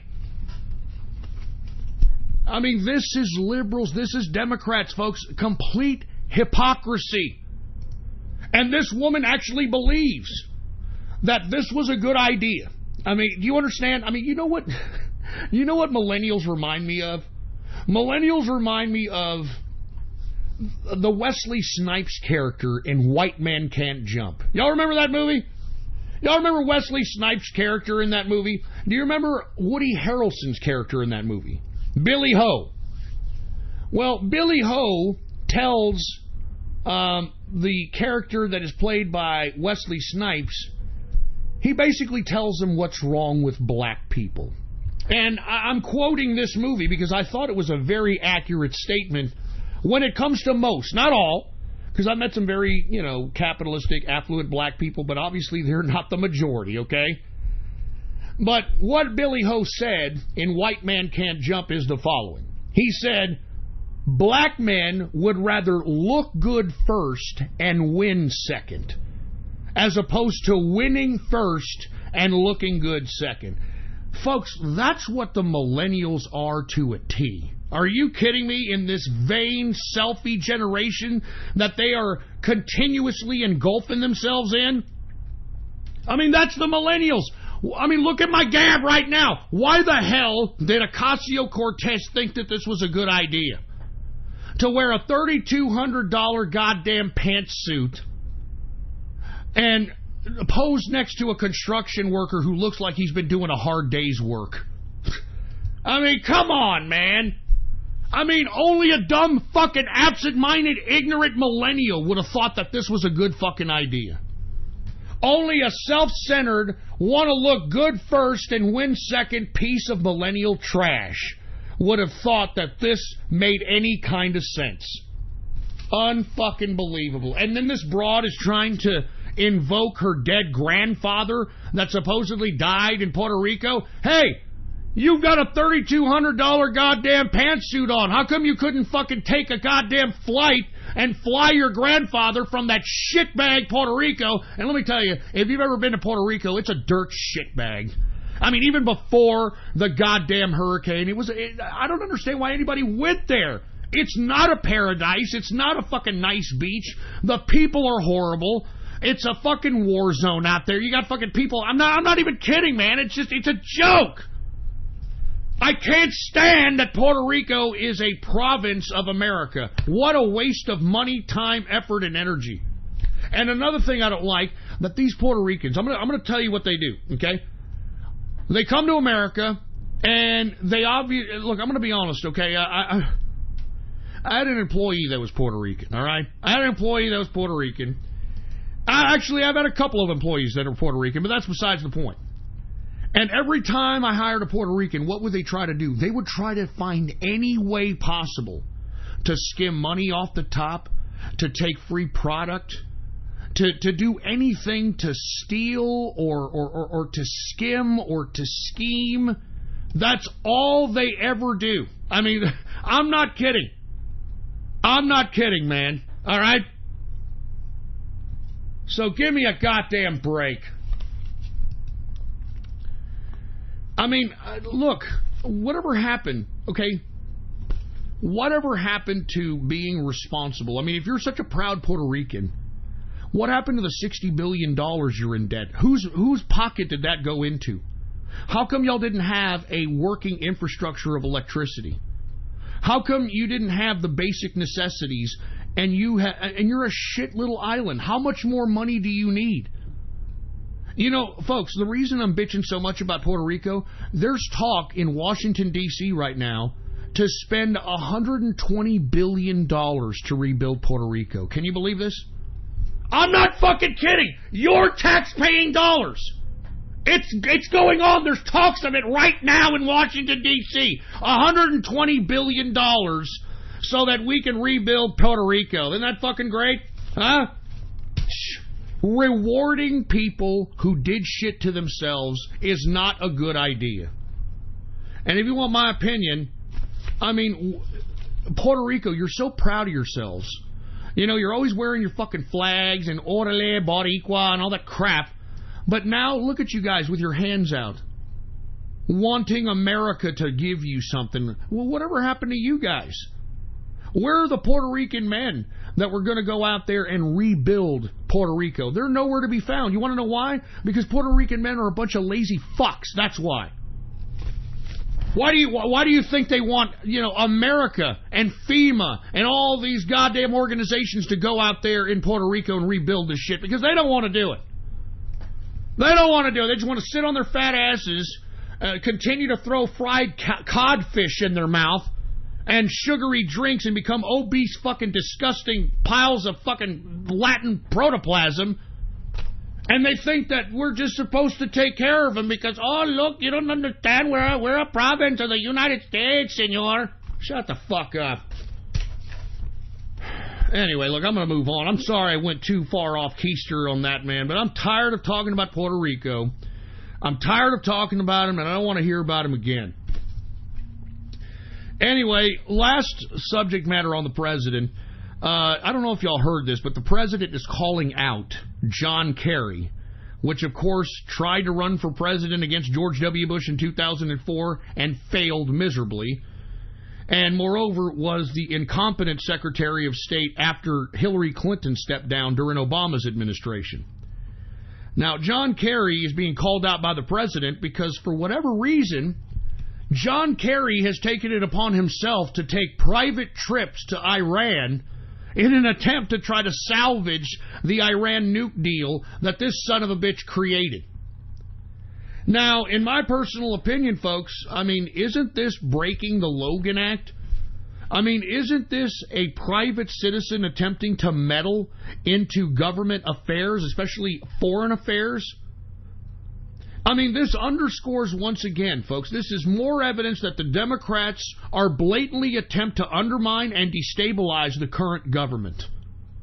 And us as American people, we have to call these people out on this. We got to call John Kerry out. You know, whether call him out on social media or call him personally to call him out. Because what is it to John Kerry to participate in the government and act as his own independent foreign agent? Isn't that what fucking Manafort is getting sent to jail for? Huh? Robert Mueller? Where are you at with John Kerry, Robert Mueller, you stupid, dumb, idiot scumbag? Where are you at with John Kerry? John Kerry is meddling. Even Secretary of State Pompeo, he said that this, I quote, this is unprecedented meddling. Unprecedented meddling. And I believe him.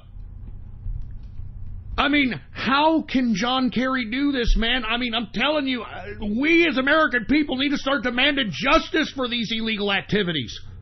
We need to start demanding justice for the corrupt individuals at the DOJ. We need to start demanding justice at the corrupt individuals at the FBI. But silence is consent, man. Silence is consent. And let me tell you, I don't stay silent. That's why I continue to do this broadcast, for Christ's sake. What you hear on here is the straight political dope, for Christ's sake, and I'm not going to stop talking. I'm here to tell the fucking truth. Do you understand me? The truth! Jesus Christ. But once again, John Kerry illegally meeting with Iranians, trying to salvage the ridiculous Iranian nuke deal that he put together, which is completely undermining the current administration and what they're trying to do with Iran. John Kerry should be put in jail at this point. In my opinion, I think John Kerry should be put in jail. What else do you need to do to be put in jail for meddling? What else do you need to do? I'm glad the president is calling out John Kerry, and I hope that there's something done to John Kerry. I mean, you can't just act on your own just because you're the previous Secretary of State to salvage a fucking nuke deal that was against America's fucking interest to begin with. What a traitorous piece of trash, man. What a traitorous piece of trash. But you know what? It doesn't surprise me. I mean, lest we forget that the reason John Kerry is so wealthy, and, you know, let's be honest, 2004 was a long time ago. And he's still alive, and he looks in great shape. He had his face worked on so he can somewhat look younger. He looks like fucking Frankenstein as far as I'm concerned. But lest we forget, he's much like John Turncoat McCain. John Turncoat McCain, lest we forget, married into the wealth that he ended up dying in by basically marrying his current wife, who is the heiress of Coors. You know what I mean? This is the heiress of Coors here. Now, when it comes to John Kerry, who did he marry? He married the heiress of the Heinz Ketchup Corporation. Yeah, remember that bitch, Heinz Kerry? She was like fucking 10 years older than him. He was like, what, 68? She was like 78 or something like that. Oh, remember that? Heinz Kerry? And lest we forget that this woman that he's married to, Heinz Kerry, she inherited the Heinz Corporation because her husband conveniently died in a helicopter accident. I mean, come on, man! Come on! Jesus Christ, that's why these fucking people are so corrupt. I mean, look, these people are soulless, man. These people are soulless, and that's why we need to drain the swamp. And how do we do that? We start putting fucking people in jail. Put James Comey in jail. Peter Strzok in jail. McCabe, fucking Andrew McCabe in jail. Start throwing Bruce Orr and his fucking wife Nellie in jail. I mean, start throwing these people in jail, man. I've had enough. I've had enough of this corruption. I've had enough of the corruption, man.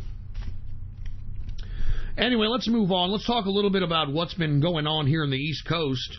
And if you happen to be one of the folks that happens to be listening and you were afflicted by Hurricane Florence, my apologies, and, try to... Godspeed is all I got to say, man. I mean, there's nothing to say about it. It's an act of God. It's natural disaster. And I hope most people got out of the way. But unfortunately, folks, most people didn't get out of the way. And most people, I don't know what it is about people and hurricanes and them wanting to stay there. And we're going to bear with it. We're going to sit out here. We're going to bear with it. We're going to see what happens. Well, anyway, folks, we already have a reported 4 deaths thus far as it relates to this Category 2, Category 1 hurricane that is slowly making its move and making its way up the East Coast, starting at the Carolinas. And what's unfortunate is that Hurricane Florence, not only has it caused 4 deaths, but thus far there's been about 168 people that were rescued by the volunteer organization, the Cajun Navy. Now, a lot of people right now, or at least the people that have been, from what I understand, the people that have died, they died because they were hanging out in their attics and did not anticipate that the ocean swell was going to cause major flooding and keep them trapped in their attics, to the point in which the flood swell actually went past their attics, and if they didn't have a hole through their roof, they probably drowned. Now, there's a lot of people that suggest that, well, Ghost, not everybody has the money to leave and go away during this time of natural disaster. Folks, from what I understand, that the federal government was offering money to people that were too disadvantaged, for a lack of a better term, to be able to get out of the way of the hurricane itself. And lest we forget, we've had days in advance, so that people could get the hell out of that particular hurricane situation. 168 people have been rescued thus far because of the Cajun Navy. And for you folks that don't know who the Cajun Navy is, the Cajun Navy is a volunteer organization that started during Hurricane Katrina.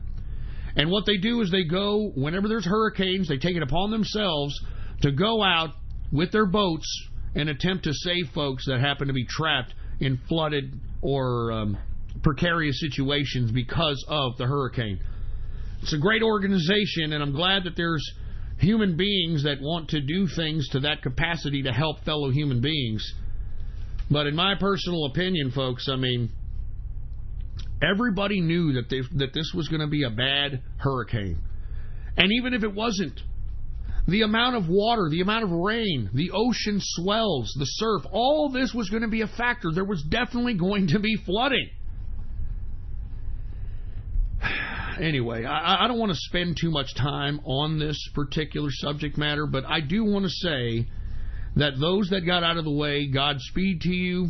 Like I said, make sure that the insurance companies don't try to screw you, because the insurance companies love using tragedies like this to say, well, wait a minute. The damage to this particular home didn't happen because of wind. It happened because of water. And, by the way, you don't have flood damage. So, yeah. Oh, my God. Anyway, folks, I don't want to spend too much time on Hurricane Florence, but come on, man. We had days in advance. You should have gotten out of the way. You should not have put yourself at risk and your family at risk, or your family at risk, just because, whatever, you were too poor, you were too, whatever. The federal government was giving out fucking money to get out of there.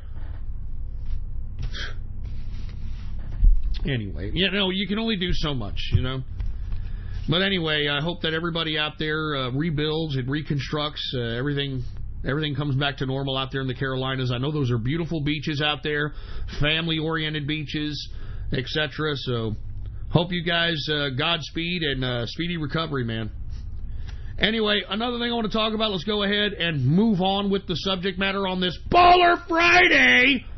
I want to talk a little bit about the Brett Kavanaugh drama. Have y'all heard about this, for Christ's sake? The Brett Kavanaugh drama? For you folks that are unaware, Dianne Feinstein last night decided to give some, quote, secret letter to the FBI to, quote, investigate Brett Kavanaugh. And for you folks that don't know who Brett Kavanaugh is, he is the current nominee for the Supreme Court. Now, this was a very sneaky thing for Dianne Feinstein to do. I mean, if she had this information, supposedly, how come she didn't bring this up during the questioning process of the confirmation of the judiciary process, or the Judiciary Committee? How come she didn't bring this up in committee? This is another attempt at Democrats trying to obstruct, trying to agitate, trying to so-called resist, and I think this is pretty low. This is pretty low even for a fucking Democrat. Now, for you folks that are unaware, this letter, that of course is written by some anonymous person, was given to the FBI, and it claimed that Brett Kavanaugh, supposedly during high school in the 80s, held down a girl and tried to force himself upon her. And according to this letter, not only was he doing it, but a friend of his was in the same room, turning up the radio so that it could mask her supposed protests of this. Now, of course, we've been hearing a lot about anonymous sources and anonymous this. I mean, Bob Woodward, the FBI informant himself, his book is filled with a bunch of anonymous garbage. But this is pretty goddamn low, to say the least. Now, Brett Kavanaugh, he is completely denying these allegations. And his response, and I quote, is the following: I categorically and unequivocally deny this allegation. I did not do this back in high school or at any time. So there's no legalese language when it comes to that explanation. He's basically saying that this was a complete fucking lie. But it didn't stop Dianne Feinstein from turning this into the FBI and attempting to stop Kavanaugh's confirmation. And by the way, when is the FBI going to arrest Dianne Feinstein for knowingly allowing a Chinese spy to be her office manager and her driver?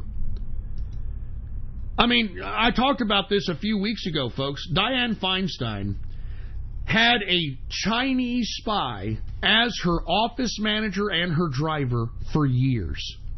The FBI notifies her, as opposed to just arresting this Chinese spy bastard. The FBI notifies Dianne Feinstein and say, hey, Dianne, did you know that you have a Chinese spy that works as your manager in your office, and he also is your driver? Did you know that? This is the FBI here, Dianne Feinstein. Okay, did you know that?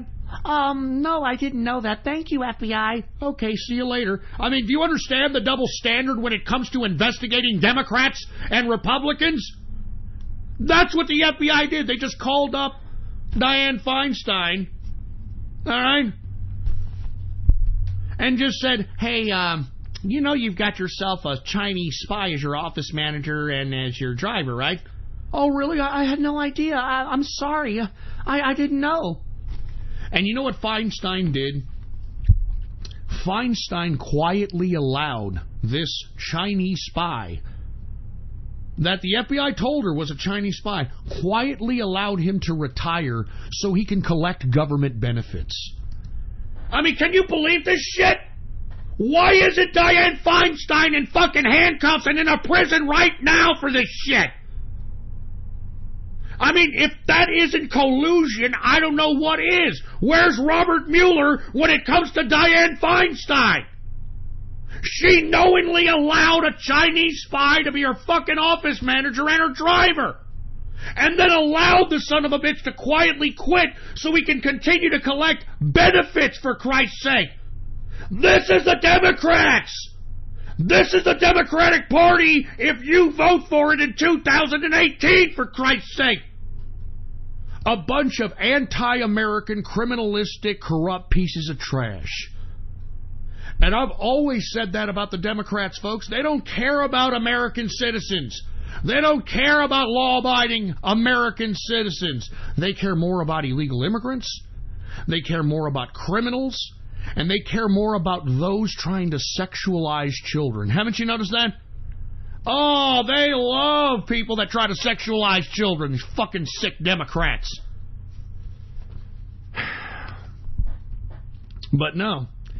Not only did Dianne Feinstein get nothing but a phone call from the FBI, but she forwarded this letter, this anonymous letter from supposed Brett Kavanaugh's high school past, claiming that she was held down by Kavanaugh while he tried to force himself on her.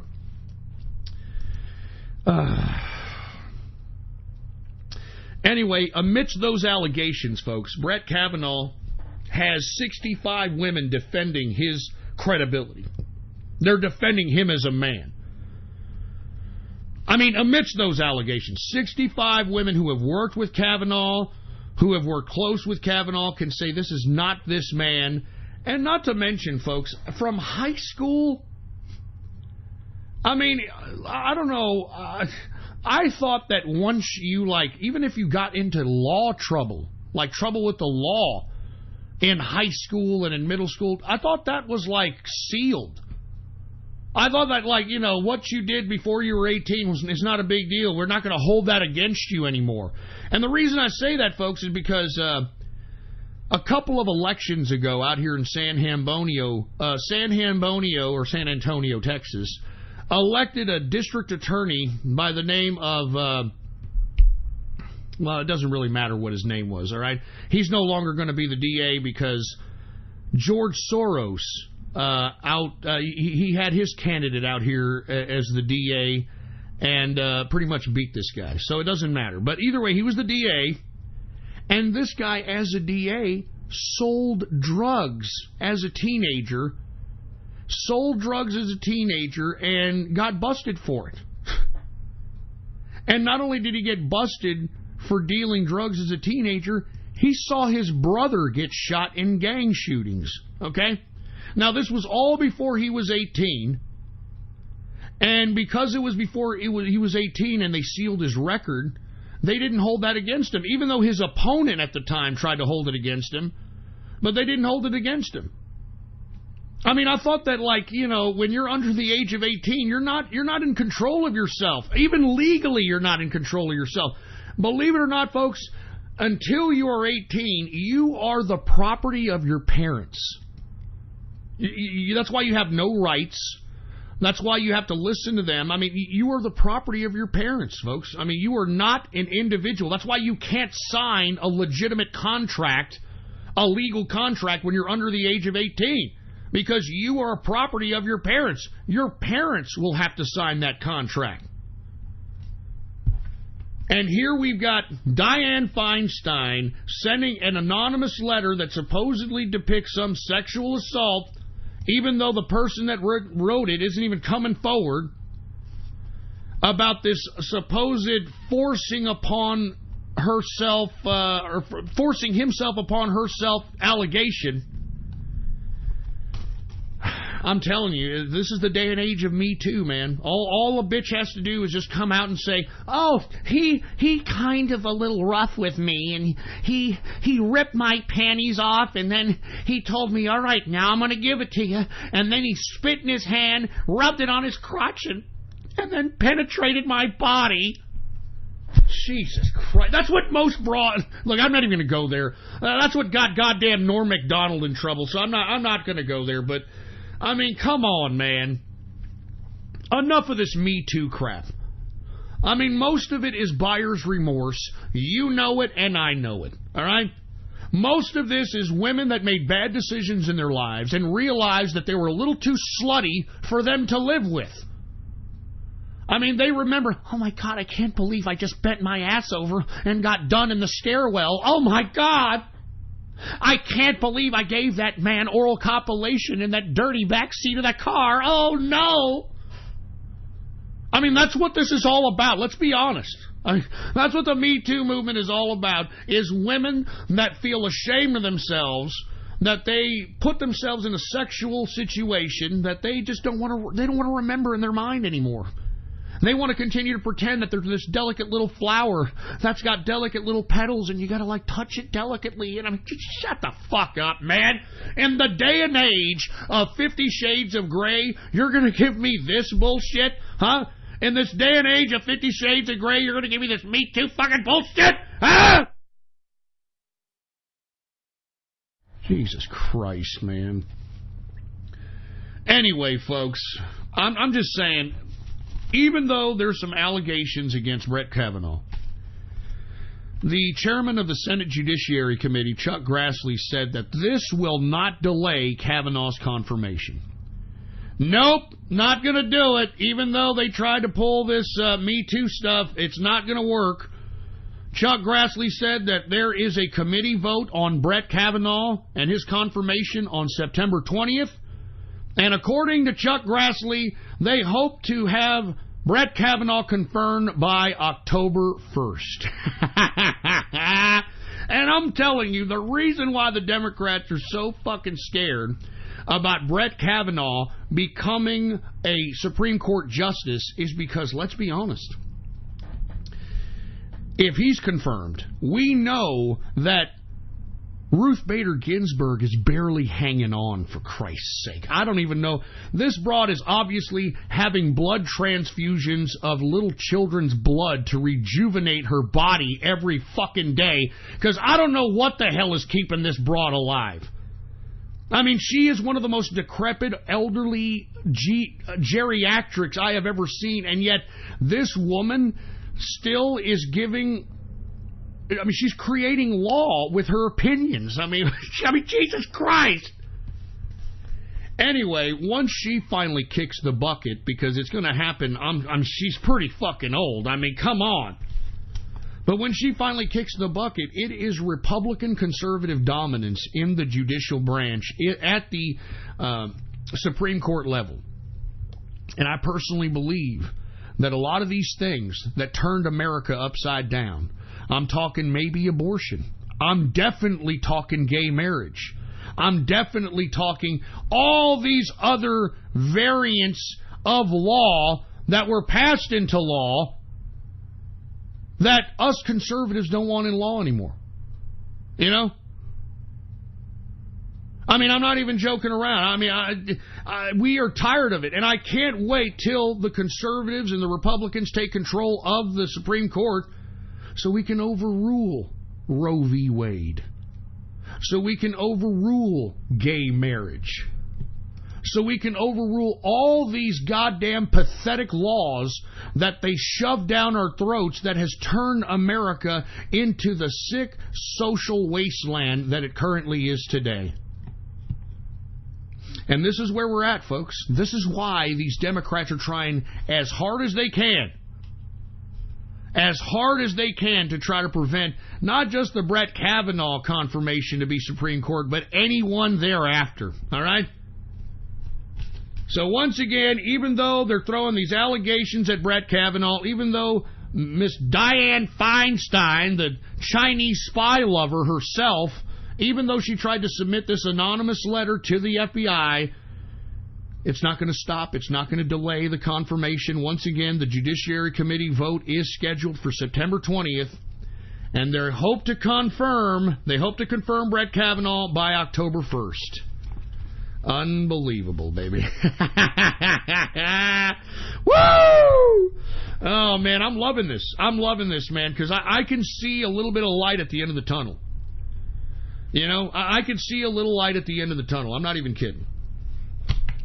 Anyway, let me get to the next subject matter, folks. Did you all hear about the latest Facebook news? Well, Facebook plans on using its fact-checking artificial technology, quote-unquote. Yeah. Fact-checking artificial technology. Facebook plans on using this to fact-check photos and videos. What the fuck is that supposed to mean?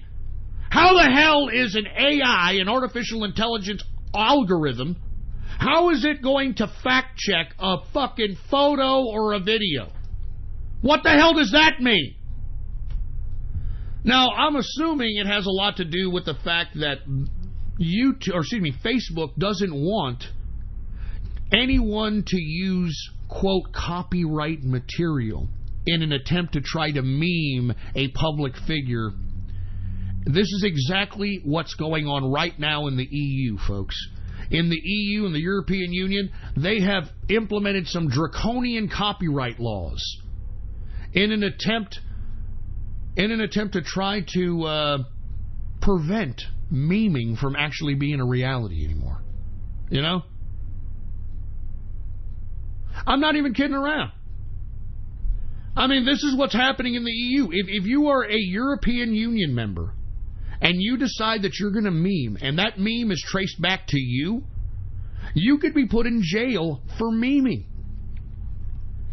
And this is what this Facebook AI fact-checker artificial technology, or this is what this artificial intelligence shit is all about. They are going to see if you used any kind of copyrighted material in a video, in a photo, and once it's there, they're going to say, oh, not allowed on Facebook, sorry, that's somebody else's content, even though you have fair use to use other people's content, if you're criticizing it, if you're critiquing it, etc.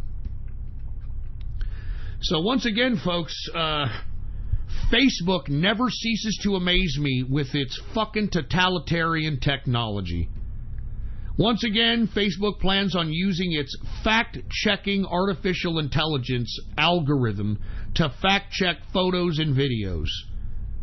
I mean, what if this AI technology accidentally, rejects Grandma Millie's video because, she happens to be singing, a song that happens to be copyrighted? I don't know. I don't like where this is going, man. I don't like where this is going. But you know something, folks? There's no one else to blame but the users of the internet. That's it. There's no one else to blame but the users of the internet, man. Because lest we forget, right now, Facebook has over 2 billion users. Same with YouTube. I think Twitter's got about 1 billion. I mean, we, as the consumer, as the users of these social media platforms, are the reason why these oligarchs are oligarchs. And they keep telling us, as they put out more and more news each day, that not only do they own our likeness, and they own our pictures, and they own our photos, and they own our likes and our comments and all this other shit, but they're also stating that they can censor you for whatever reason. They can reject you off the platform. I mean, you can't get any more draconian than this, folks. And why people are still on these platforms? Why are people still on Facebook? Why are people still on Twitter? Why are people still on these platforms? Because, folks, let's be honest, many in Western civilization are fucking lazy. They're lazy, and they get used to what they get used to. I mean, somebody who's a Twitter person is probably not going to be a Facebook person. Somebody who's a Facebook person, probably not a Twitter person. And even though there's other social media technologies to choose from, People, for whatever reason, stay with these oligarchs who are infringing upon our person, who are infringing upon our images, who are infringing upon our privacy. People continue to go to these people. People continue to use these services. And I'm calling on each and every one of you, folks, it's time for people to stop being a bunch of lazy asses and to create their own content and their own websites. And if you're not going to create your own content and your own websites, then support independent social media, artists, podcasts, other communities. I mean, that's the only way we're going to combat Facebook, Twitter, YouTube, this type of oligarchs. That's the only way we're going to stop it. But it takes you, the people that are listening out there, closing your Facebook accounts, closing your Twitter accounts, opening up other accounts at independent social media communities. Or better yet, if you want to truly express yourself, instead of just putting out some social media bunch of jive, create your own website. All right, create your own website. It's fucking easy to do. You don't even need to know anything anymore, man. I mean, by the way, check out ghost.report right now, okay? If you need help creating your own website, I'm going to give you easy way to create your own website. Now, go to my ghost.report website. Now, you see where it says Bitcoin hosting? It says Bitcoin web hosting. Sign up 100% anonymously. Click that, and believe it or not, you can sign up with just an email and cryptocurrency to a web host, and it's in an offshore location so that even if you are controversial, even if you are some dangerous character, they're not going to be able to yank you off the internet. They're not going to be able to shut down your server. And moreover, you can be able to install things like WordPress and other pieces of software at a click in the web control panel. So, like, let's say you want to create your own website, but you don't know all the HTML and all this other stuff. You can literally go into the control panel once you've got your hosting account at this hosting and just click that you want to install WordPress or any of the other pieces of free software they have there at this web hosting control panel, and then you just start building. Then you start being creative. Then you have your own independent website that no one can take down. We cannot allow these oligarchs to continue to think that they have a hold over our time, over our effort, over our energy, over our creativity. And this is what Facebook represents, man, especially now that they're planning on using its fucking fact-checking AI to fact-check photos and videos. What the hell does that mean? It's time to stop being lazy, folks. It's time to stop being lazy, and it's time to start being creative on your own. Try to build a website on your own, man. You'll learn something then. All you people that have been dedicating 10 years to fucking Twitter and Facebook, you're not learning anything by just, oh, look, I'm gonna do a little microblog. I'm gonna do a little microblog and then let me send. You're not learning anything. By maintaining your own website, by building your own individuality on your website, not only are you promoting yourself like everybody else does on social media, but you're learning something. You're learning how to maintain a website. You're learning how to maintain your server space. You're learning things, man. You're not learning anything being a self-centered selfie moron on any of these social medias, man. Like Matt Drudge says, who has one of the most, if not the most popular news site in the world. Matt Drudge says that these fucking social media communities are nothing more than internet ghettos. They're internet ghettos, and that's exactly what they are. And that's why I'm calling on everybody out there, let's not be a part of these ghettos. It's time for you all to move on from Facebook. Move on from Twitter. Move on from social media. Create your own website. Have people contact you through your own website contact page. And if you're not going to do that, folks, well then by God, support social media that is outside the realm and outside the influence of Silicon Valley. How hard is that, for Christ's sake, man? I mean, look at how hard it is for Gab, who is a competitor to Twitter. Look at how hard it is for them to get people to sign up for free. They barely have like 600,000 or 700,000. Barely have like 600,000 or 700,000 users, and they've been around for almost 3 years. And you want to know why they can only come up with 700,000 users, folks? Because everybody's a lazy piece of shit, and they're staying with what they know and what they've been using for the past 10 years. Their Facebooks, their Twitters, their Googles, and all that other shit. It's ridiculous, man. It's ridiculous. Anyway, folks, we are now in the third and final hour of the True Capitalist Radio broadcast. And, of course, I am your host, the man they call Ghost. And once again, I want to thank you very much for tuning in with me. Before we get started, I'd like to remind everybody once again to spread this show link around like wildfire, right? Spread it across the internet and throughout the world, and let everybody you know. Let them know that True Capitalist Radio is in effect and in the house. And once again, we are live. We are live every Monday, Wednesday, and Friday, 6:30 p.m. Central Standard Texas Time, right here on the official website of the True Capitalist Radio broadcast.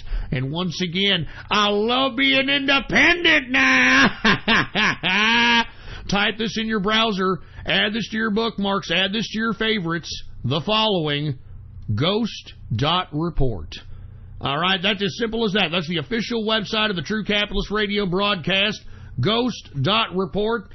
Make sure to add it to your bookmarks, add it to your favorites, baby. You know what it is. And by the way, follow me on my only social media representation on the internet today, folks, and that's on Gab, all right? That's on Gab. You can get there by typing in your browser, gab.ai. And once you're there, get yourself a free goddamn account. It's not that hard. And once you do, follow me on there under the name Politics Ghost, all right? All one word, no underscores. Politics Ghost is the name to follow on Gab, folks, all right? And by the way, what's going on to the True Capitalist Radio chat room and the inner circle? What's going on, baby? Happy Baller Friday to each and every one of you. I hope that you all having a great Baller Friday. Let's go ahead and give some shout-outs to the True Capitalist Radio chat room before we move on. What's going on to Tesla Cyberheart? What's going on to Stagio?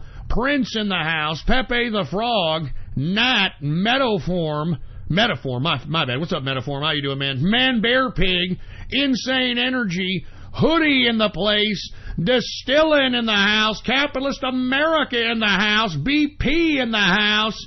What up, Billy Cossack? What's going on to Bash, man? How you doing? Bash is in the house. Andrew Smith and Aesthetic with a Prosthetic. Are you kidding me? And what's going on to No Limit Ninja?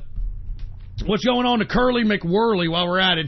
What's going on to everybody? What's going on to Pepe the Frog? What's going on to everybody who's listening to the True Capitalist Radio chat room? What's going on, man? If you want to be a part of the True Capitalist Radio chat room, well then, all you have to do is the following, okay? Listen closely. Go to my Gab account right now, Politics Ghost, all one word, no underscores, and click the subscribe button for premium content, all right? Click the subscribe button for premium content, and once you do, private message me on Gab and let me know your Discord chat name, because that's where the True Capitalist Radio chat room resides. Private message me on Gab, let me know your Discord chat name, and I will private message you back with a private invitation to the True Capitalist Radio chat room. It's that damn simple. And by the way, folks, I do want to say to the folks that have been contributing here to the cryptocurrency wishing well, folks, one person here recently, I believe it was yesterday, sent yours truly 50 quantum. I mean, I cannot believe it. 50 quantum by somebody who appreciates the broadcast and wants the broadcast to continue to sustain the continuity, I want to say thank you to whoever that was. May all your dreams come true, and believe me, it's things like that that want me from True Capitalist Radio Ghost to continue to sustain this broadcast. Hell, even after the midterms, man. Even if, that right there was such good news. Seeing 50 quantum from somebody, man. I'm not even joking that I don't know. I don't think I'm going to leave after the midterms, even if there is a blue wave. All right, that's all I'm asking. That's all I'm asking is for a little appreciation, man. Unless we forget, folks, at some point in time, that's the only way that controversial right-wing broadcasts like this are going to be able to sustain themselves, is through cryptocurrency. So, once again, thank you to whoever it was that sent the 50 quantum our way. We appreciate it. We're going to keep on trucking. We're going to keep on doing broadcasts. And that inspired me to not, even if there is a blue wave coming this 2018 midterm, man, I'm going to keep on going. I'm not even joking, man. Cheers to whoever did that. Thank you very much. Anyway, folks, if you want to, to do something to aid the True Capitalist Radio broadcast's continuity, then by God, take a look at the cryptocurrency wishing well. Throw whatever you wish in the cryptocurrency wishing well. It'll be very much appreciated, and all your wildest dreams will come true, and we'll continue to do this broadcast. So thank you very much, man, once again. Anyway, once again, we were talking a little bit about how Facebook plans on using its fact-checking AI to fact-check photos and videos. Now we're going to move on to something else, folks. Let's talk a little bit about the New York primaries last night. Did y'all hear about this? Now, of course, Andrew Cuomo, who is the current governor, easily won the New York primary.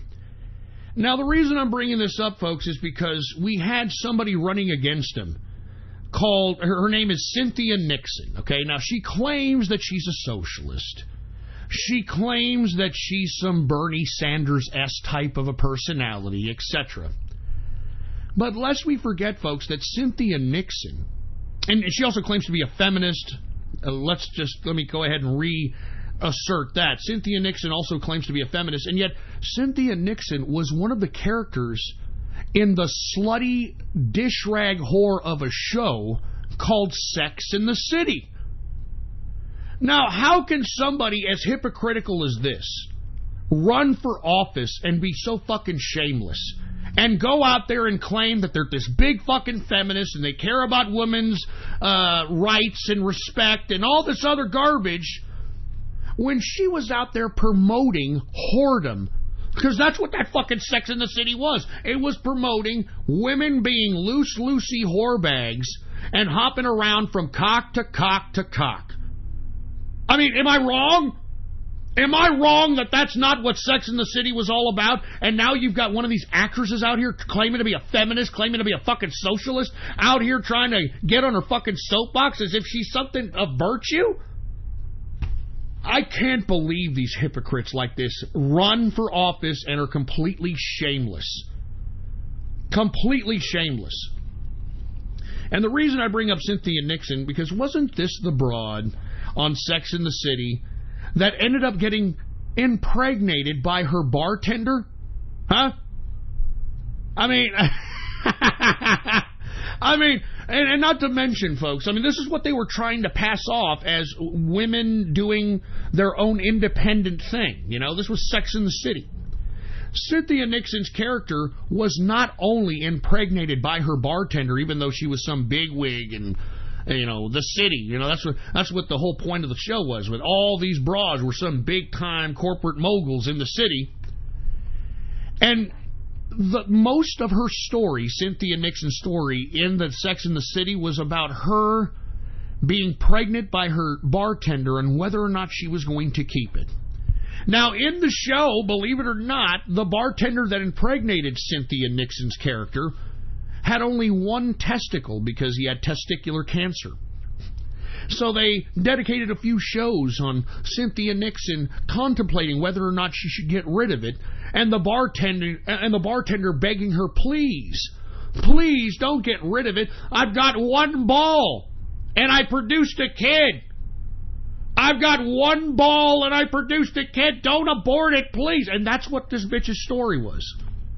That's what Cynthia Nixon's character was in Sex and the City. And that, depicting that, is supposed to give her political capital to not only run for governor, but to claim that she's a feminist and a so-called socialist.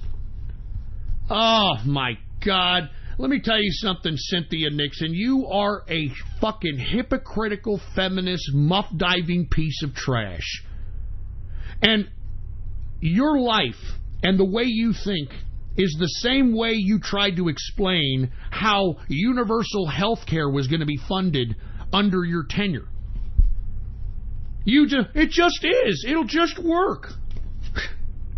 Stupid fucking idiots, man. Anyway, the reason I bring up this broad is because I'm tired of people that are hypocrites running for office and claiming to be something that they're truly not. Like Ocasio-Cortez that we were discussing earlier. I'm a girl from the Bronx, bitch. I'm a girl from the Bronx. Meanwhile, she was raised in Westchester County, one of the richest counties in the United States. I mean, I'm tired of these hypocrites that are claiming to be socialists, that are claiming to be men and women of the people. I'm tired of it, man, because they're not. They're a bunch of phonies. They're grandstanding pieces of shit. I'm tired of hearing about socialism. I'm tired of hearing about it. I'm tired of hearing about people in America running for office claiming to be fucking socialists. That's also what I'm tired of.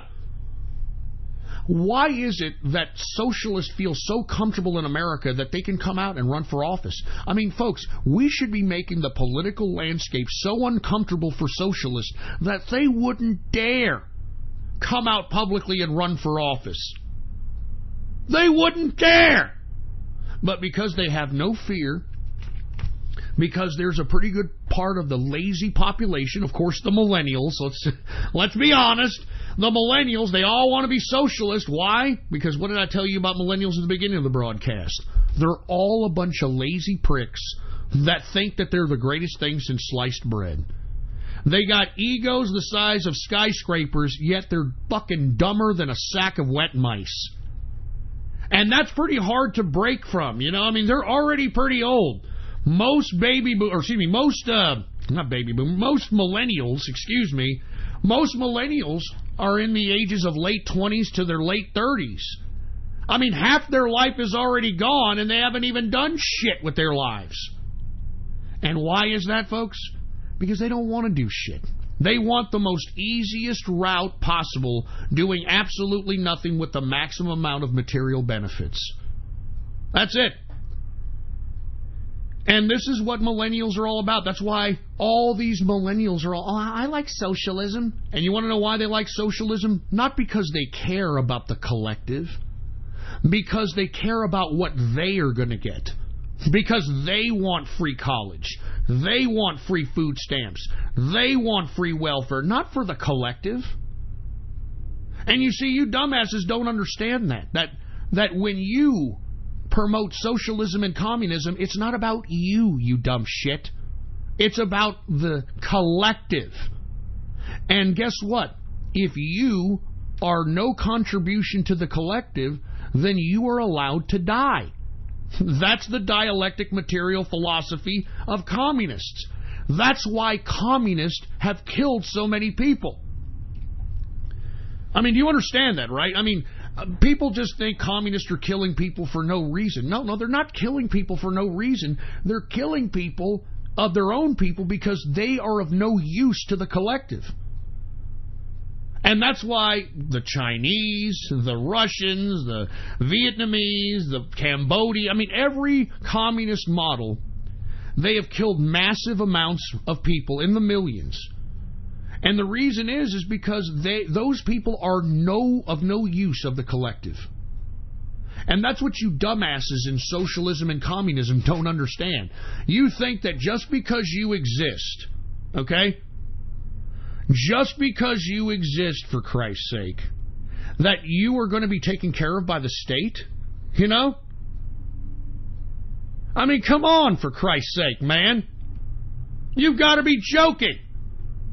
You have got to be joking. And I'm talking about you useless millennials that turn perfectly good fucking food into shit.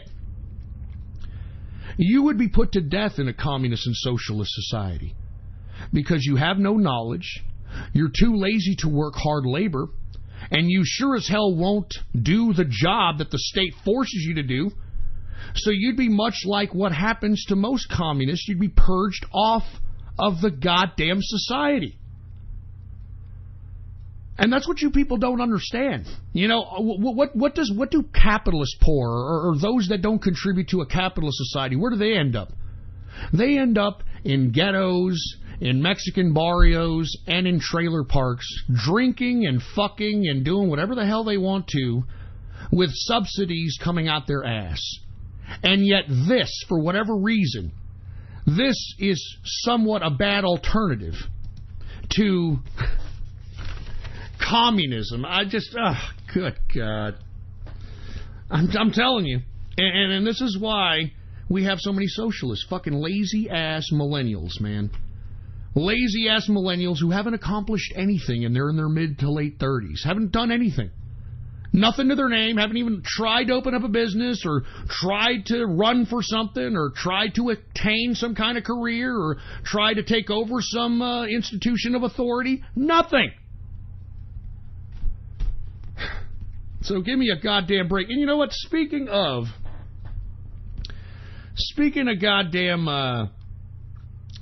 socialism and communism, let's talk a little bit about Venezuela. Okay, since everybody loves socialism so much, this was a socialist society.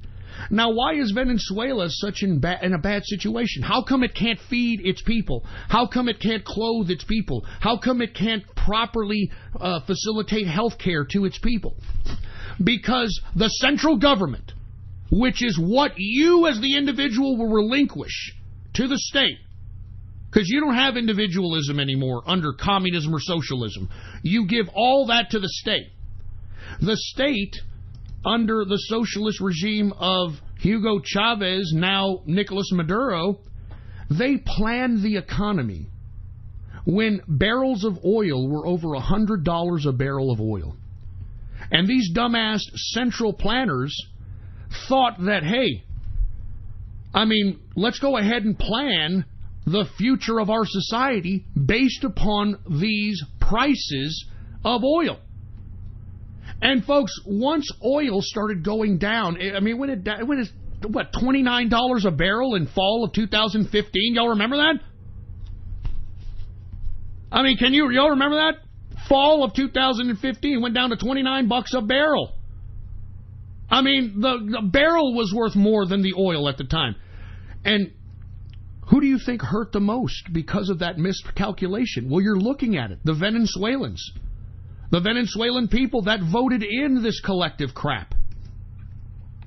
Now, why do I bring up Nicolas Maduro in Venezuela? Well, because Nicolas Maduro, believe it or not, took a trip out to China in an attempt to rattle his cup to try to beg China for cash. I'm not joking. Nicolas Maduro went to China to beg the Chinese for money. He actually wants $5 billion. That's all. That's all Maduro wants. He just wants a measly $5 billion from the Chinese.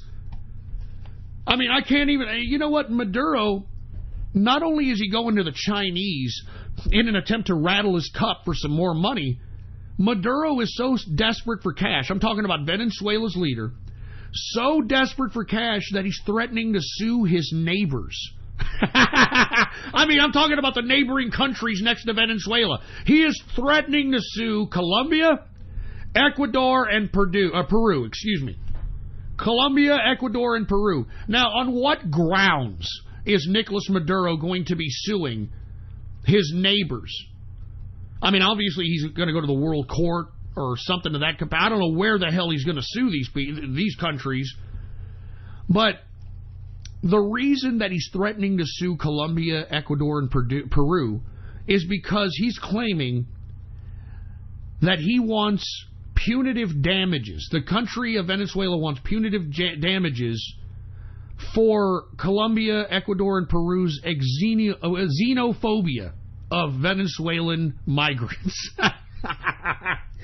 The xenophobia of Venezuelan migrants. I mean, this is how desperate a fucking socialist country that it's literally on its last strings. This is how desperate they are. And this is what you idiots in America want? They can't even feed themselves. They can't even clothe themselves, for Christ's sake, man. This is what you idiot millennials in this country want? He's out here threatening to sue his goddamn neighboring countries for their xenophobia. I'm sorry, I keep mispronouncing it. Xenophobia of Venezuelan migrants. What a joke. What an utter joke, man. Now, even though Venezuela went out to China, rattling its cup, begging the Chinese for money, China made no mention of any new funds for Maduro during his visit. They just used Maduro, all right? They just used Maduro as a goddamn prop for another photo op, for Christ's sake, man. Oh, my God. I'm telling you, but this is what these people in America want for the country. They want socialism. And every time socialism has been implemented as a model in the world, it has failed. It has failed, for Christ's sake. I mean, give me a freaking break. So once again, I don't know what you people want. I mean, there's your socialism right there. The leader of the socialist government in Venezuela is begging for money. Will work for food is what he's doing out here. Will work for food. Oh, Jesus Christ. But hey, you're not going to hear the socialists talk about that one, huh?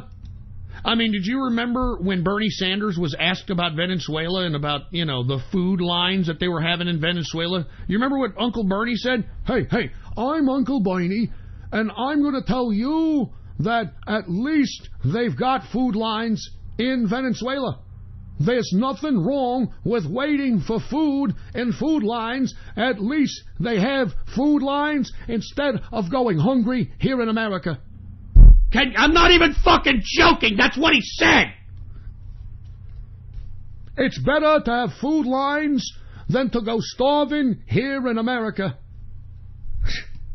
I mean, he's promoting food lines. This fucking guy, Bernie Sanders, is promoting soup kitchens.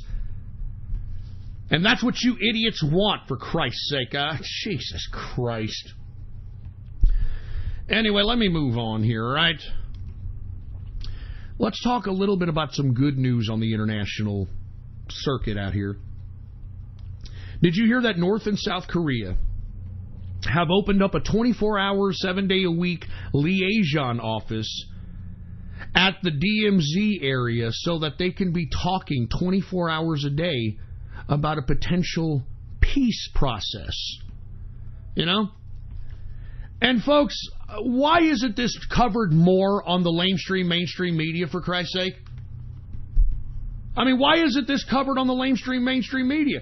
I mean, doesn't President Trump deserve the Nobel Peace Prize for what he has done in the Korean Peninsula? No one had ever thought that any end was in sight to this particular war zone. I mean, lest we forget that Trump himself said that Barack Obama said that the most important issue that Trump should be focused on was North Korea. Because lest we forget that prior to Trump coming into office, North Korea had been working on nuclearizing itself, had been throwing ballistic missiles in the air, etc. And meanwhile, Barack Obama didn't do or say a goddamn thing. Didn't even acknowledge North Korea at the time. Y'all remember? Wouldn't even acknowledge North Korea, even though Barack Obama was kissing the ass of all these terrorists during the Arab Spring. I mean, lest we forget that this asshole, Barack Obama, sent U.S. tax dollars to aid the Muslim Brotherhood once it took over the Egyptian government after the first revolution. And thank God, General Sisi of Egypt overthrew the Muslim Brotherhood and is now currently in control of the Egypt government. But lest we forget, that's what Obama was dealing with. He wanted to deal with the Muslim Brotherhood. He wanted to deal with these terrorists. And yet completely ignored Kim Jong-un. Well, anyway, folks, once again, North and South Korea open up its first liaison office 24 hours a day, 7 days a week. And that is on the brink of Kim Jong-un and Moon Jae-in arranging for a third meeting amongst themselves. All right? Arranging for a third meeting. And, what does it take to get a Nobel Peace Prize? I mean, remember they gave Barack Obama a Nobel Peace Prize for fucking nothing! For being black! You remember that? He turned the president, and for whatever reason, the Nobel Peace Prize office gave him a fucking Peace Prize for what? For what? For being black? For being fucking black? Jesus Christ, man. Oh, my God. But that's the way it is. That's the way it is, right? I mean, I think that threw the credibility of the Nobel Peace Prize down the fucking proverbial toilet when they gave it to Obama right after he got elected in 2008, when he didn't do anything. He didn't do anything. Here we could potentially have peace in the Korean Peninsula. And this had nothing to do with any warfare. It was pure diplomacy, pure Donald Trump and the art of the deal. And are we hearing anything about this in the mainstream media? I mean, this should be historical. It is historical. How come there's no mention of this in the mainstream media?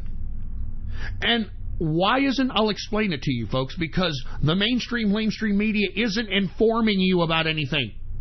That's what news is supposed to do. It's supposed to be informing you, not carving out your narrative, not suggesting ideas to you so that you can act on them. That's all the mainstream media does. They're not informing you.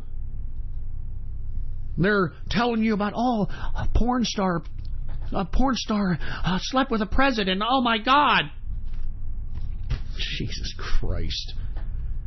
I'm telling you, there needs to be a Nobel Peace Prize for Trump in this Korean Peninsula situation, man.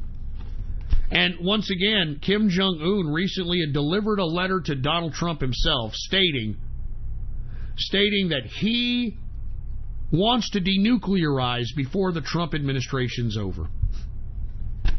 And because we're seeing so much talking between North and South Korea, I mean, doesn't peace look like it's being given a chance in the peninsula here? And thank God both sides of the North and South, they attribute this to Donald Trump and his diplomacy.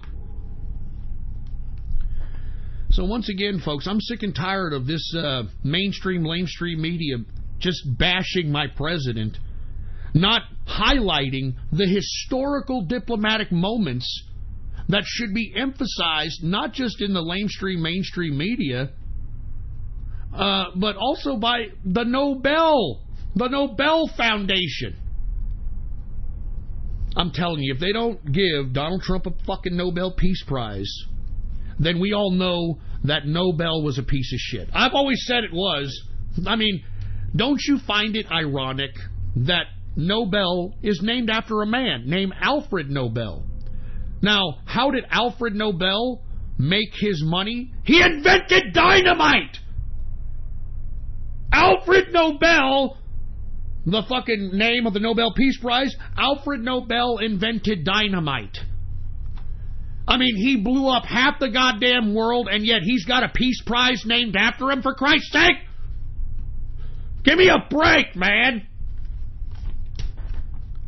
So once again, this is why the mainstream media isn't covering this historic moment that's happening here, potential peace between North and South Korea, because once again, like my president said, this fake news media is an enemy of the people. This goddamn fake news media is an enemy of the people. Pieces of shit. Sick and tired. Give me my freaking drink, for Christ's sake. Jesus Christ. I wish it was beer. You know what? After this show, I'm getting beer, and then I'm kicking it in the True Capitalist Radio chat room, for Christ's sake, man. I'm not joking around. More beer! I know I've stopped and all that stuff. Hey, look.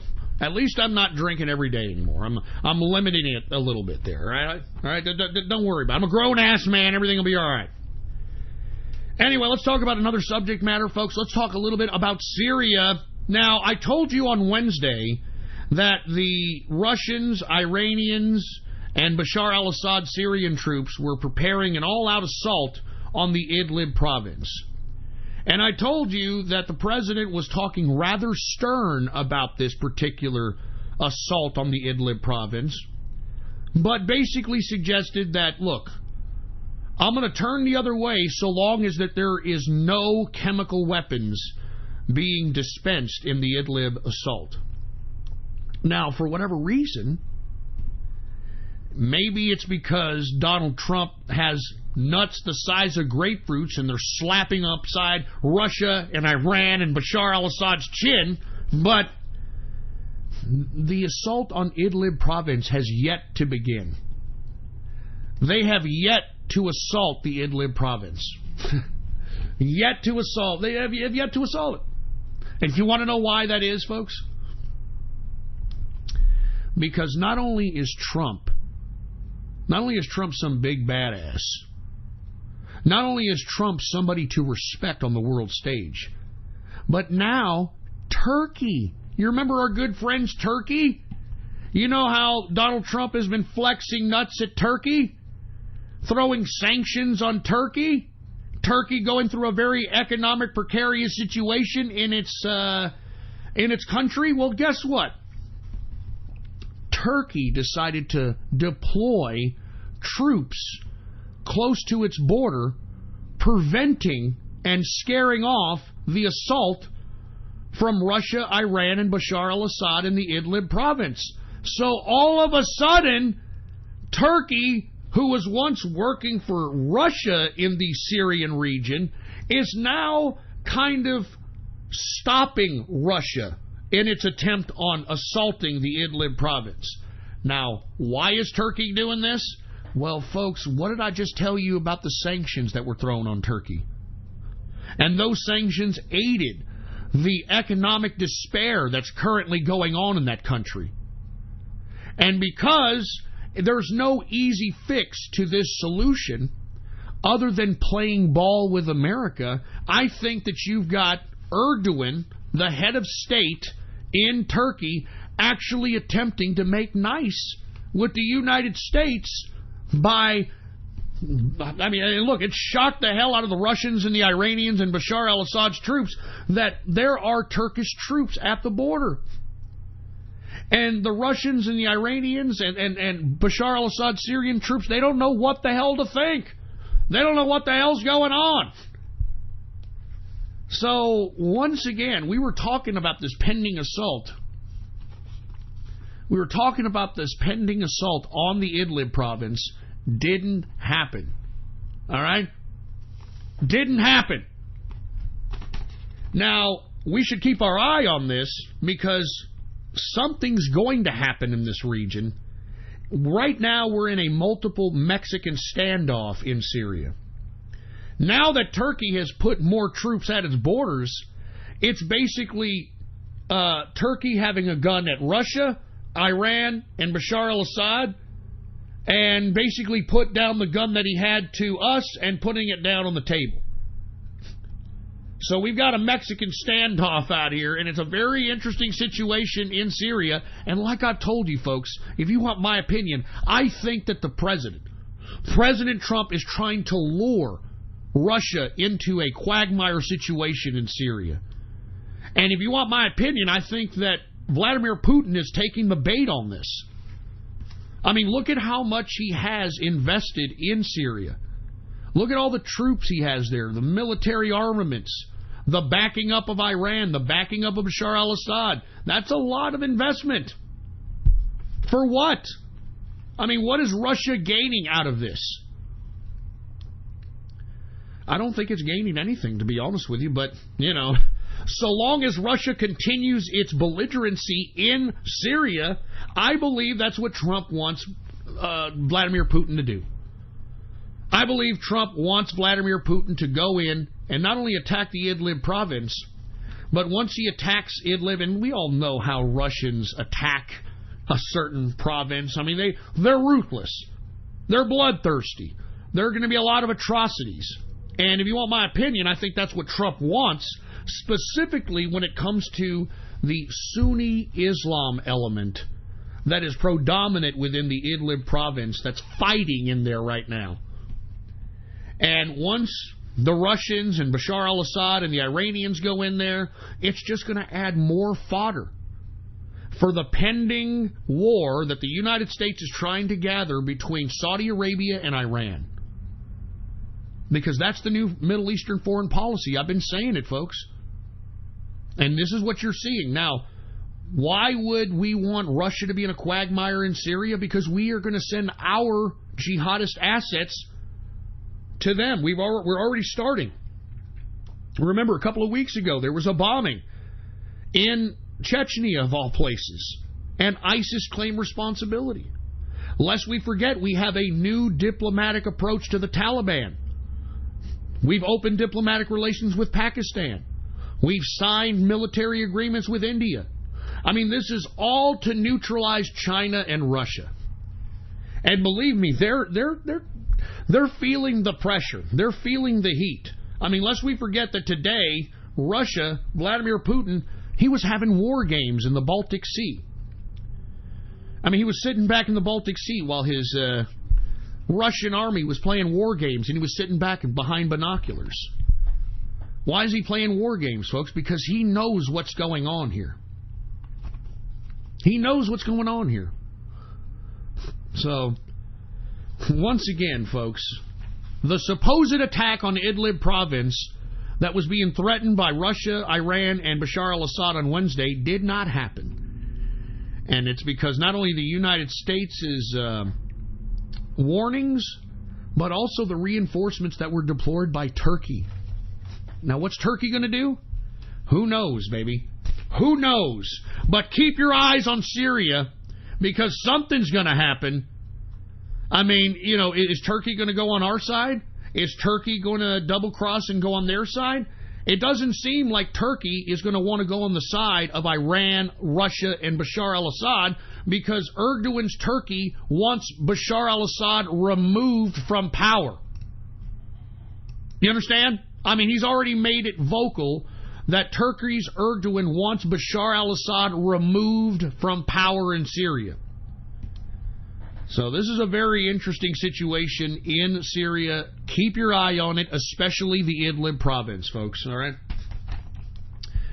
Anyway, folks, has anybody? Let's continue on. It's a Baller Friday, man. Let's continue on. Did y'all hear about the Catholic Church and their child sex abuse scandal that could potentially split the Vatican in half? All right. Now, if you don't know, all kinds of hell literally is breaking loose in the Vatican. All these child sex abuse cases are becoming unearthed all over the world. You've got district attorneys in the United States filing suits, filing investigations, bringing up grand juries as it pertains to sexual abuses in churches, Catholic churches in this United States. And we're hearing about them all over the world. We heard about that disgusting molestation that was happening for years in Australia. And I could give you countless places. It just, folks, how much more evidence do you need to know that this Catholic Church is a sick, satanic, pedophile cult? I mean, what more do you need? How many more innocent lives have to be sexually abused before every individual realizes that there's nothing holy about the Catholic Church? That the Catholic Church is nothing more than the whore of Babylon. It is the whore of Babylon. I mean, just take a look at not just the child sex abuse, but how they're responding to it now. Did you hear how the Pope responded to it? The Pope recently called for all cardinals and bishops worldwide to come to the Vatican so they could discuss this child sex scandal. Oh, yeah, let's just go ahead and discuss it. Let's talk about it even more, for Christ's sake. Let me tell you something, fucking for Christ's sake. The Catholic Church should be invaded. The Vatican should be invaded by a multilateral force and take these sick pedophiles to fucking prison. If not, execute them. How many more innocent children's lives have to be ruined because of these sick, demented cultists, these pedophile cultists? How many more? I mean, good God, how can anybody still be a Catholic after all this crap? I don't get it. I don't understand it. I have no idea. Good God. But for whatever reason, folks, you've got all this flock out here. You've got this entire flock of people still bowing down to the Pope, Catholic Church. How many more millions of children have to come out? How many more people have to come out and say they were sexually abused as children? And you know, it's not just sexual abuse when it comes to these priests. They're also mentally abusing these children. They're telling them that they'll go to hell if they tell anybody about these disgusting sexual abuses. I'm not joking, folks. This is disgusting. This is disgusting. And as a matter of fact, thank you, the God of Rage in the chat room just posted an article that shows the Vatican, the Pope, and the top cardinals looks like they're laughing. They're joking around. I mean, and the Vatican actually put this out of them kind of laughing and joking around during the supposed sex abuse talk. I mean, this was supposed to be the meeting when they're supposed to be discussing the sex abuse. Look, they're laughing. They're fucking laughing. These sick pedophile cultists, they're laughing, for Christ's sake. I mean, I told you, folks, that these guys are fucking satanic, disgusting pieces of trash. And you know what? I mean, until people stop believing in this ridiculous whore of Babylon, these assholes are going to still think that they're in power, they're in charge, that they have so much energy, they have so much spiritual carte blanche to continue to abuse your children. I mean, would you leave your child with some Catholic priest? Huh? Would you drop your child off at a Catholic church? Isn't a Catholic church supposed to be a sacred place to feel safe and all that other shit? No, you wouldn't. And guess what? Guess who the Pope blames for all this child sex abuse? Guess who the Pope blames? The devil. Oh, it's the devil's fault. Oh, the devil did it. Are you kidding me? Oh, even though these are supposed to be well-trained spiritual priests that were ordained and got the holy water on them and all this other crap. Nope. Devil's still stronger than them. The devil is still stronger than the scriptures and the Bible, and is still stronger than the priests and the cardinals and the popes. And nope, it's the devil's fault. The devil made the priest do it. The devil made the priest molest the children. It's the devil's fault. That's what the fucking Pope Francis said. That's what the fuck he said, man. The devil did it. It's the devil's fault. You fucking idiots worship the devil. You sick fucking Catholic Church piece of crap. Fucking hell, for Christ's sake. You people are the whore of Babylon. And if you don't believe me that these guys are the whore of Babylon, let me give you some more news about the Catholic Church. Aside from them laughing at their latest meeting at the Vatican about child sex abuse with the other cardinals and the Pope, etc., while hiding behind religious piety in the face of sexual child abuse, the Pope, believe it or not, has signed an agreement with China. Oh, Can you believe this shit? I've been reporting for the past couple of weeks that China has been cracking down on Christians, Muslims, and anyone else. And now, all of a sudden, China's going to sign an agreement with the fucking Vatican? The atheist, communist Chinese government? What sense does this make? What kind of madness is this? What kind of fucking madness is this, folks? I'm not kidding around. The Pope signed an agreement with China, atheist communist government of China. Now, what did they agree to? Well, they agreed that the Pope will officially recognize Beijing, and Beijing will officially recognize the Pope as the head of the Catholic Church. Oh, this is fucking great. I mean, how much more evidence do you need than this agreement right here to solidify in your belief that the fucking church, a Catholic Church, is a fucking whore of Babylon? They're a bunch of sick, demented Satanists, for Christ's sake. How the hell could this fucking Pope sit here and sign an agreement with China amidst this child sex abuse? I'm telling you, these fucking people are arrogant. They're arrogant. You know what kind of move this is by the Pope? I'll tell you what kind of move it is. It's the what are you going to do about it move. That's what it is. What are you people going to do about it move, for Christ's sake, man? Oh, my God. Fucking the Catholic Church signing an agreement with the fucking communist atheist Chinese? What sense does this make?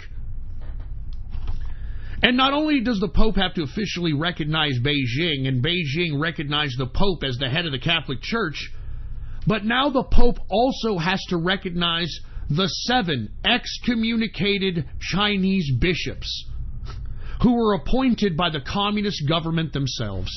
Ah, Jesus Christ. I mean, this is the Holy Church, huh? This is the Holy Catholic Church over here. They're signing deals with atheists. They're signing deals with the bloodthirsty Chinese government that has no problem killing millions of its own people, oppressing its own people, doing one-child policies. Isn't that against the Catholic Church, Popey? Huh? Trying to act like God, birth control, and that sort of thing? How in the hell could you sign an agreement with the Chinese, you fucking sick, demented, corrupt, child abuse-loving Pope? Fucking sick! This is fucking sick, man! Fucking sick! I mean, is anybody else pissed off about this? How can anyone still follow the Catholic Church after this, man? Oh, Jesus Christ, man. Yeah, the Pope, he must recognize the 7 excommunicated Chinese bishops who were appointed by the communist government. Oh, my God, give me a drink. Oh, God. I'm telling you, the whore of Babylon, man. The whore of Babylon, that's what the Catholic Church is. Fucking whore of Babylon. Jesus Christ. Anyway, look, I'm gonna finish it with this last story. Now, believe it or not, folks, this is a little bit off of the religious topic, but NATO. Y'all know who NATO is. Well, some idiots in NATO thought about actually renaming the headquarters of NATO to what? To what? To what? John McCain. Oh, fucking Jesus Christ. Can this guy just go into the dirt and we forget about this traitorous bastard? I've had enough of listening and hearing his stupid name, John Turncoat McCain, John Songbird McCain, John Tokyo Rose McCain. I'm tired of it. They were actually considering, folks. I'm not joking, naming the NATO headquarters after John McCain. And why? I mean, why is this? I mean, is everybody purposely trying to ignore the Tokyo Rose recording of John McCain that proves that he committed treason And we should be fucking pissing on this guy's memory because of that. And all you people that are trying to give John Turncoat McCain a mulligan on this, it's illegal to do what he did, even if he was in captivity in Vietnam. It was illegal. Which means he should have never have either, he should have never have been anything in Congress or the Senate or anything. But no. This is how easy it is to keep a really well-opened secret, isn't it? Anyway, folks, NATO has shot down the idea of renaming its headquarters to John McCain. But Jesus Christ, thank God. But why even consider it? Why even bring it up? Anyway, folks. Anyway, that's it. All right. That concludes all the new subject matters that the True Capitalist Radio is going over on this Baller Friday. Now, okay, I know there's everybody that's waiting. They're waiting on whether or not I'm going to be releasing the information on people that, for whatever reason, left not just the Inner Circle, but the True Capitalist Radio chat room in a very violent way. And ever since then, they've been stalking me. They've been harassing me, etc. Now, I want to be honest with you. Once I announced that I could potentially be doing this on Wednesday, the people that were once harassing me and talking garbage and, threatening me and stuff, they all stopped doing it. All right? They all stopped doing it except for one guy. Okay? Except for one guy. And it was the guy I was talking about yesterday, Kush. Okay? He is on several different chat rooms claiming that he's going to kill me, that he's going to kick my ass. And, I want y'all to know about this guy, Kush. This guy supposedly stabbed somebody. He used to love boasting about that whenever he was in the chat room. Yeah, I stabbed somebody, dude. Stabbed somebody. I'll fucking do it again. I'll fucking kill you, dude. Fucking kill you, man. So, I'm not going to do anything, but what I'm going to do here in a few. If you want to know who Kush is, because I know there's many of you do, because he was a real shit-talking piece of crap. And, he thought that he was such big badass. What I'm going to do is this, okay? I'll release his information, but I'm going to release it here in about an hour, okay? And what I'm going to do is this. I'm not going to give away the information. Since I no longer want his information, I'm going to sell his information. So what I'm going to do is I'm going to put a link here in about an hour on my Gab account. And that link is going to link you to a link that will allow you to purchase the information of one Kush. Now, how do you pay for it? Cryptocurrency. How much is it going to cost? Fucking what? $5, all right? $10. But either way, this way I am doing what the big-time corporations are doing, okay? I'm doing what the big-time corporations are doing and selling information of individuals just like they sell our information. So that's going to be the first one because, Kush, he thinks he's a big badass, he thinks he's a killer, he's threatening me. So I'm only releasing this not only to sell the information, but to make it public so that people know that if anything happens to me in a physical capacity, that this is one of the individuals that you should look at. Okay? Now, what I'm going to do here is I'm going to end this broadcast. I'm going to head to the goddamn, liquor store's closed. I'm going to go ahead and go to the Stowe. Okay? What, people want O'Flamos too? Well, maybe we'll put O'Flamos too. Who knows? Anyway, I'm going to go to the Stowe, okay? I'm going to go ahead and get some fucking beer, fill myself up with some piss and fury, and here in about an hour, I'm going to be giving people the link so that if they're curious about the information and what Kush looks like, he has a Justin Bieber haircut. I hope he cut that stupid, ridiculous shit. But either way, well, you'll know who he is, okay? And you'll be able to kind of get your way away from him, get away from him if he happens to come across you on the internet. Okay? I'm not joking. So give me an hour. Okay? I'm going to go to the store. I'm going to drink some beer. Okay? People want O'Flamos. All right, we'll think about doing O'Flamos. All right, whatever. Either way, if you're interested, check out, and this is perfectly legal under U.S. law, folks. I mean, they sell your information every day, And because I have no need for these people's information, I'm just going to go ahead and sell it to whoever wants to buy it, okay?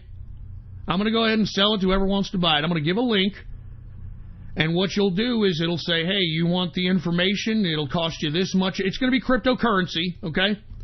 It'll cost you this much in cryptocurrency, and once you put in the cryptocurrency, what will happen? It will forward you to the information that'll expose you to the individuals that you want to find out about. Anyway, folks, and by the way, the guys that were threatening me that stopped, just continue to stop, all right? I really don't want to do this garbage, all right? I don't really want to go this direction, but, those two individuals, Kush and O'Flamo, these people have been saying violent shit to me. These people, especially O'Flamo, I think he's a fucking sick human being that needs to be committed, okay? And same with Kush, for that matter. This guy, he threatened to kill a couple of people in the inner circle. He threatened to kill a 17-year-old kid in the inner circle, for Christ's sake. All right? So these are the kind of people that we're dealing with here. Okay? These are not like, these are innocent kids, man. What are you doing, Ghost? Okay. All right. Anyway, I'm getting the hell out of here. Okay? I'm getting the hell out of here. And I'm going to go to the fucking, some store to get some fucking beer out here. And once I get beer, I'm going to come back and take a look at my Gab and take a look at the link. And if you want to buy it, you buy it. If not, well, it's up to you. It's every individual. I've got information for sale, all right? Anyway, I'm going to be back Monday, 6:30 p.m. Central Standard Time. Of course, folks, add this to your bookmarks, add this to your favorites, the following, ghost.report, all right? It's as simple as that. Ghost.report is the website to follow. It's the official home of the True Capitalist Radio broadcast, baby. So spread that across the internets and throughout the world. Ghost.report. And by the way, folks, if you want some new apparel, some Ghost.report apparel, some True Capitalist Radio apparel, some Russian hacker apparel, some Remove Kebab apparel, all you've got to do is go and type in your browser and add to your bookmarks, add to your favorites right now, ghost.market. Ghost.market is the website if you want to get some nice-ass threads, kick-ass threads. All right, and you'll also be hooking up the show. And by the way, last but not least, thank you to whoever sent the 50 Quantum to yours truly via the cryptocurrency wishing well on Ghost.report. I really do genuinely appreciate it. Thank you very much. Cheers to whoever did that, and may all your dreams come true. We need more people like you to sustain this broadcast. Thank you very, very much. All right? Thank you very, very much. I appreciate it. Cheers to whoever did that. I really appreciate it, man.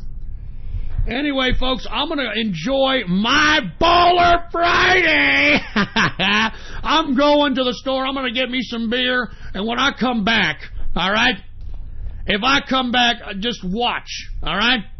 Just watch and see what happens on my Gab account, and we will see what happens. We're going to see what happens, all right? It is what it is. It's a Baller Friday, baby. You know what I'm saying? Maybe we'll conduct some internet tomfoolery tonight in the True Capitalist Radio chat room. You know what I'm saying? Who knows? Who knows, baby? And hey, by the way, I do want to let everybody know, if you want to be a part of the True Capitalist Radio chat room, then all you've got to do is go to my Gab right now, folks. Politics Ghost. Go to my Gab account, Politics Ghost, and click the subscribe button for premium content, baby, all right? click the subscribe button for premium content, and once you do, private message me on Gab. Private message me on Gab and let me know your Discord chat name, and I will give you a private invitation to the Discord chat room in your private message on Gab. It's that damn simple, folks. Anyway, I'm going to get me some beer. I'm out of here. I want to thank everybody for tuning in with me, whether you like me or whether you hate me. If you hate me, continue to give me all your energy. Continue. Do it. Give me your energy. I like it. All right, happy Baller Friday to everybody out there who's listening. And how can I say this but any other way? Long live the true capitalist army, and death to feminism, death to socialism, and death to communism. You better be here this Monday, 6:30 p.m. Central Standard Texas Time, so you can listen to the True Capitalist Radio live, baby. And don't forget to spread this link around like wildfire on the internet. If you're listening to my voice, then you're listening to the political underground on the internet, baby. You are listening to the political underground. I'm out of here. See you all on Monday. And by God, it's going to be a good night tonight. I'm out of here. Woo!